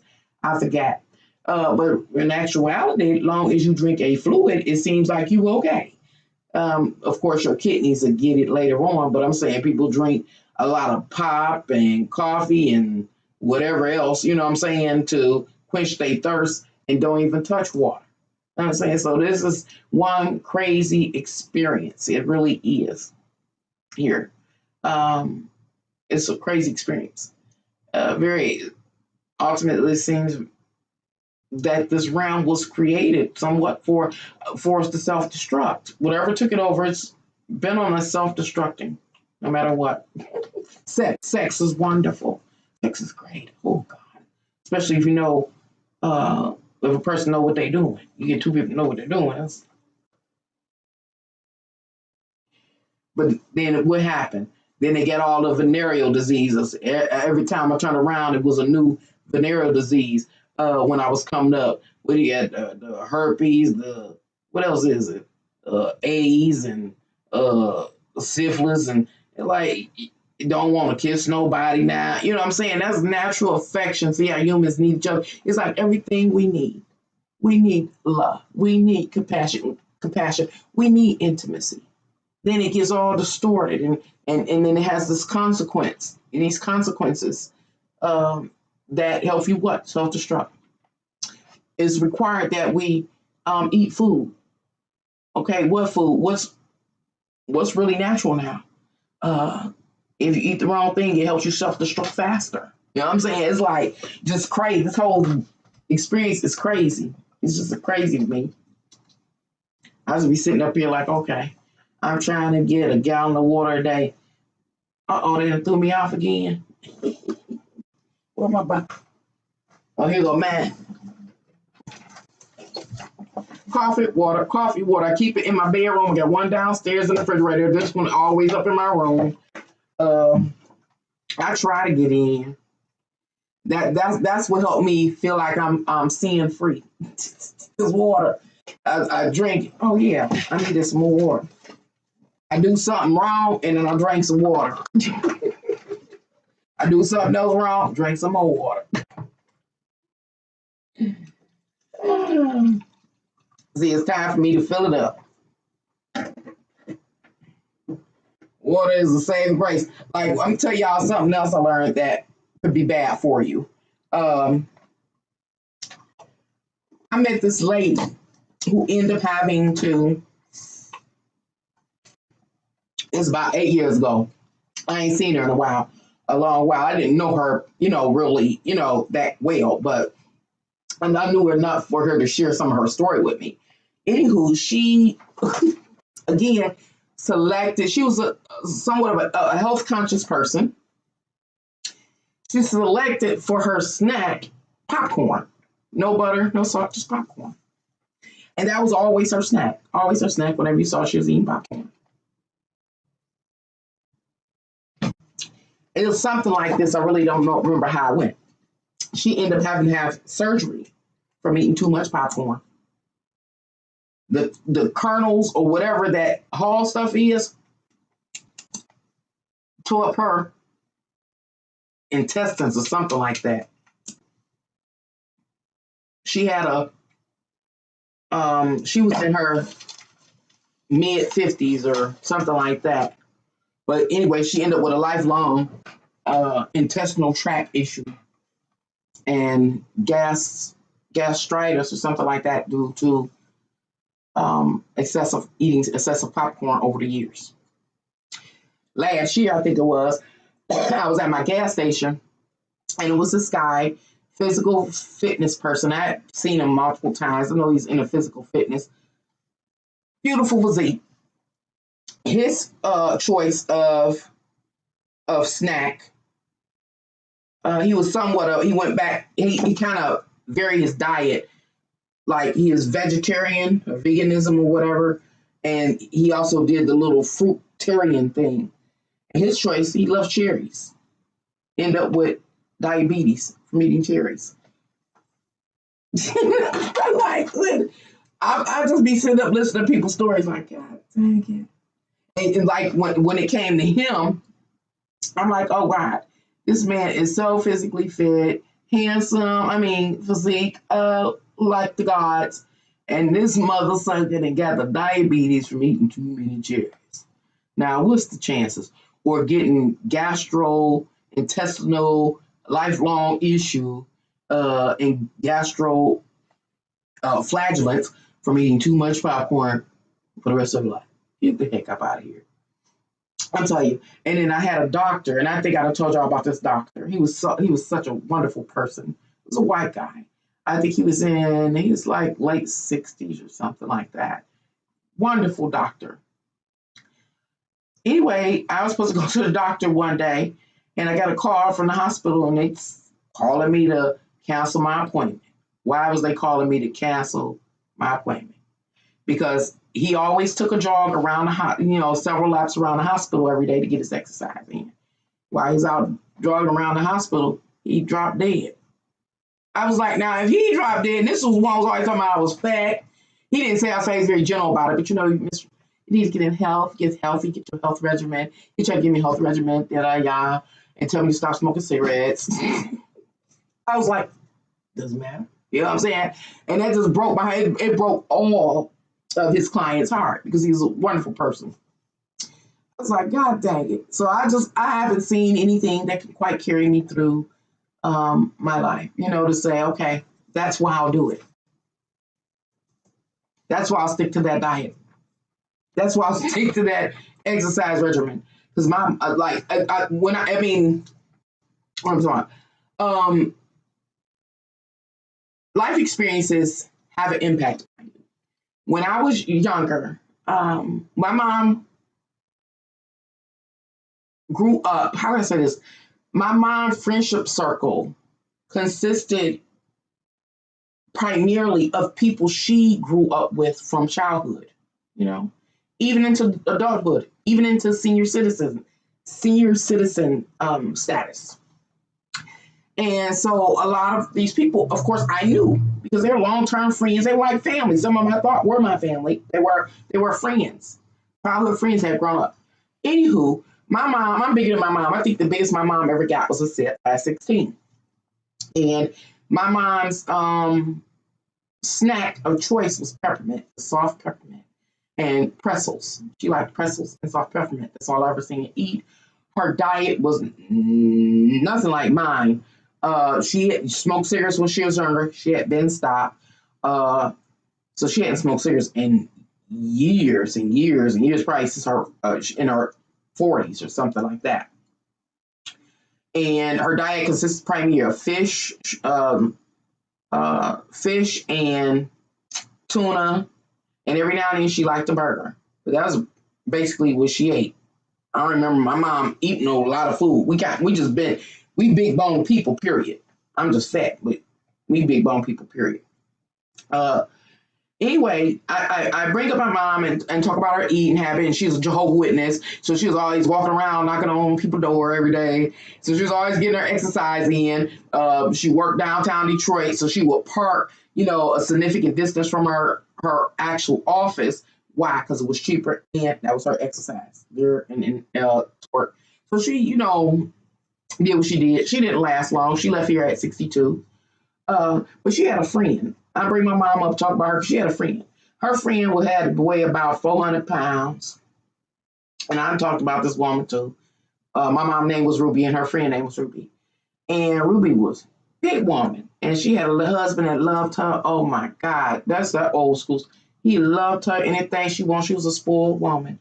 She worked, she was a nurse, but she was kept. She knew how to play the system.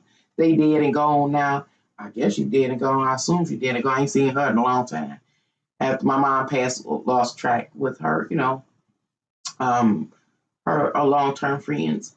They up in age, different generations. Anywho, Miss Ruby, she was again a big, really big, robust woman, well-kept woman. Her husband took care of her. He worked for the big three, one of the big three, and she was a nurse. But most of the time, Ruby, I didn't even know Miss Ruby worked because Ruby knew how to work the system. Like the Aflac duck, she knew how to work all that. So she stayed at home most of the time. And I remember being under her table, I talked about this, and she would have leeches sticking on her legs to pull out the blood, I guess that was selling, creating varicose veins or something like that, or trying to stimulate her circulation. When I say that woman outlived my mama, woo-wee, she outlived my mama. Like I said, it's nothing I can grab onto to give me a good reason to do anything other than be me. Other than be me. Because that woman way outlived my mama.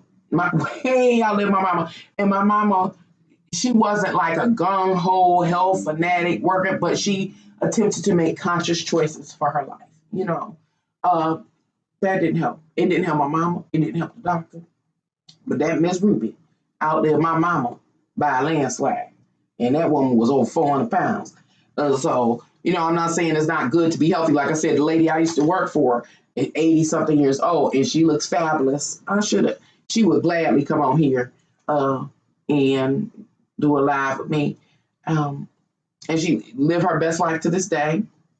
Live her best life to this day. And she is very health conscious. And so life has been very good to her. And I talk about her once upon a time significant other, her beau, who passed away at about 97 years old. I talk about him and how he ate pork. He said, "I'm going to eat pork till the day I die." And he did. And he smoked a cigarette, but he did stop smoking cigarettes, and he was 50. And respiratory issues were a part of his final demise. But again, it's nothing that I've experienced or witnessed over the course of my life to make me hold on to anything except for me to be me. And like my mom, to try to make as conscious choices as I can from the place that I am now. Like I said, I'm not in a place where I can't say that. I have no, I'm not going to say that. How can I say this? I haven't wanted to fast. Haven't. And so I don't. I can't say because tomorrow I'm that kind of person. If I want to fast, tomorrow I will. If I just want to change my eating habits and become a vegetarian again, I will. You know what I'm saying? But thus far, I haven't. In quite a while. I know I haven't attempted to really make any positive changes. I've just been trying not to get deeper in the hell. But at least in the last 12, 15 years, I really haven't moved to make any truly positive changes for myself to try to extend my life. However, I try not to go to hell. And when I say I'm trying not to go to hell, I'm talking about like that ham hock I put in them greens the other day. I didn't eat the ham hock, y'all. I didn't eat it. I gave it away. Oh, I misled somebody else. God dang it, they had stopped eating pork. The devil's in the details. I'm going to call them tomorrow. I bet you they didn't even notice it. They ain't paid no attention. And that stuff been cooked off. I done misled somebody. Forgive me. I didn't even, it just dawned on me. I was smoking, marijuana, smoking them their blunts, puff and passing. Sometimes found myself 3 of them in my hand in a rotation. It was just too much. See, I try not to go to hell, pull back. And then I stopped. I stopped one day. Stopped. So it's certain things I try to do. I get up every day and I go try to walk, even though it's really not working now. Something about this dang quarantine period has been getting me. I try to take care of myself. I try to baby myself, longine myself, and and different things like that. And again, just stay conscious and aware of my body. I've always been aware of my body and not just the external. I don't know if y'all can, I can feel the inside. I can feel my lungs. I can feel them, I'm just conscious. I can feel my heartbeat, my pulse. If any of it shift, I can feel it. So I just try to stay in tune with myself. Like I say, go out and do my little walk exercise, clean up my yard in the field next door, plant some flowers. It's time to do the gardening. It still doesn't seem to me like the weather has broken. But get out, plant the garden, clean up, cut grass. I do all that. Walk up and down the stairs. So I'm doing all I can do right now.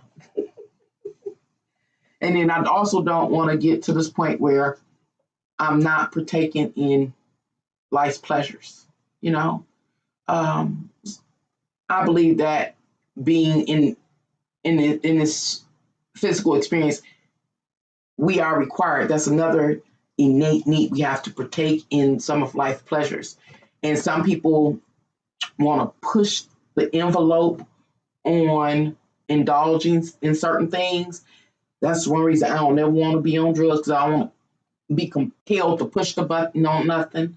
I like to sip. Y'all don't see me sit up here and sip and smoke my cigarettes and stuff. I told you I had a period where I don't smoke my cigarettes and different things like that to give my lungs a break. And the sipping. I don't want to be addicted to alcohol or anything like that. So I do have my moments of sipping. Alcoholism has run in my family, and so I don't want to be an alcoholic. So I don't want to, I want to be able to enjoy this life, but not lose myself in, again, some of these enticing and potentially enchanting aspects of life. Like I talk about love. I did it during Valentine's. I talked about love and being in love with somebody who was a cheater, and being in a love triangulation and realizing that it was like a competitive sport. And I didn't want to lose myself in that. And that's what I think ended up being a shock to people I've been in a relationship with. I will stop. I will cease to even, this is an Aquarius, I think this is an Aquarius trait. I will cease to be a part of your life as if I never knew you. Why? Because I back to that example, I felt like I was being lured in and enchanted into, again, this love triangulation in which there was this competition. And it was toxic. And I think I ended up seeing the other woman, and I could see the insanity. And this drive to win at all odds, to pay for it, to do whatever.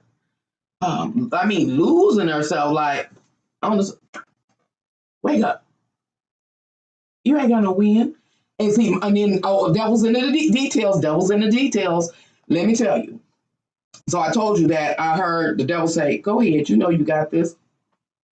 After, the devils know me. Well, a human being might not know me. So, I know me.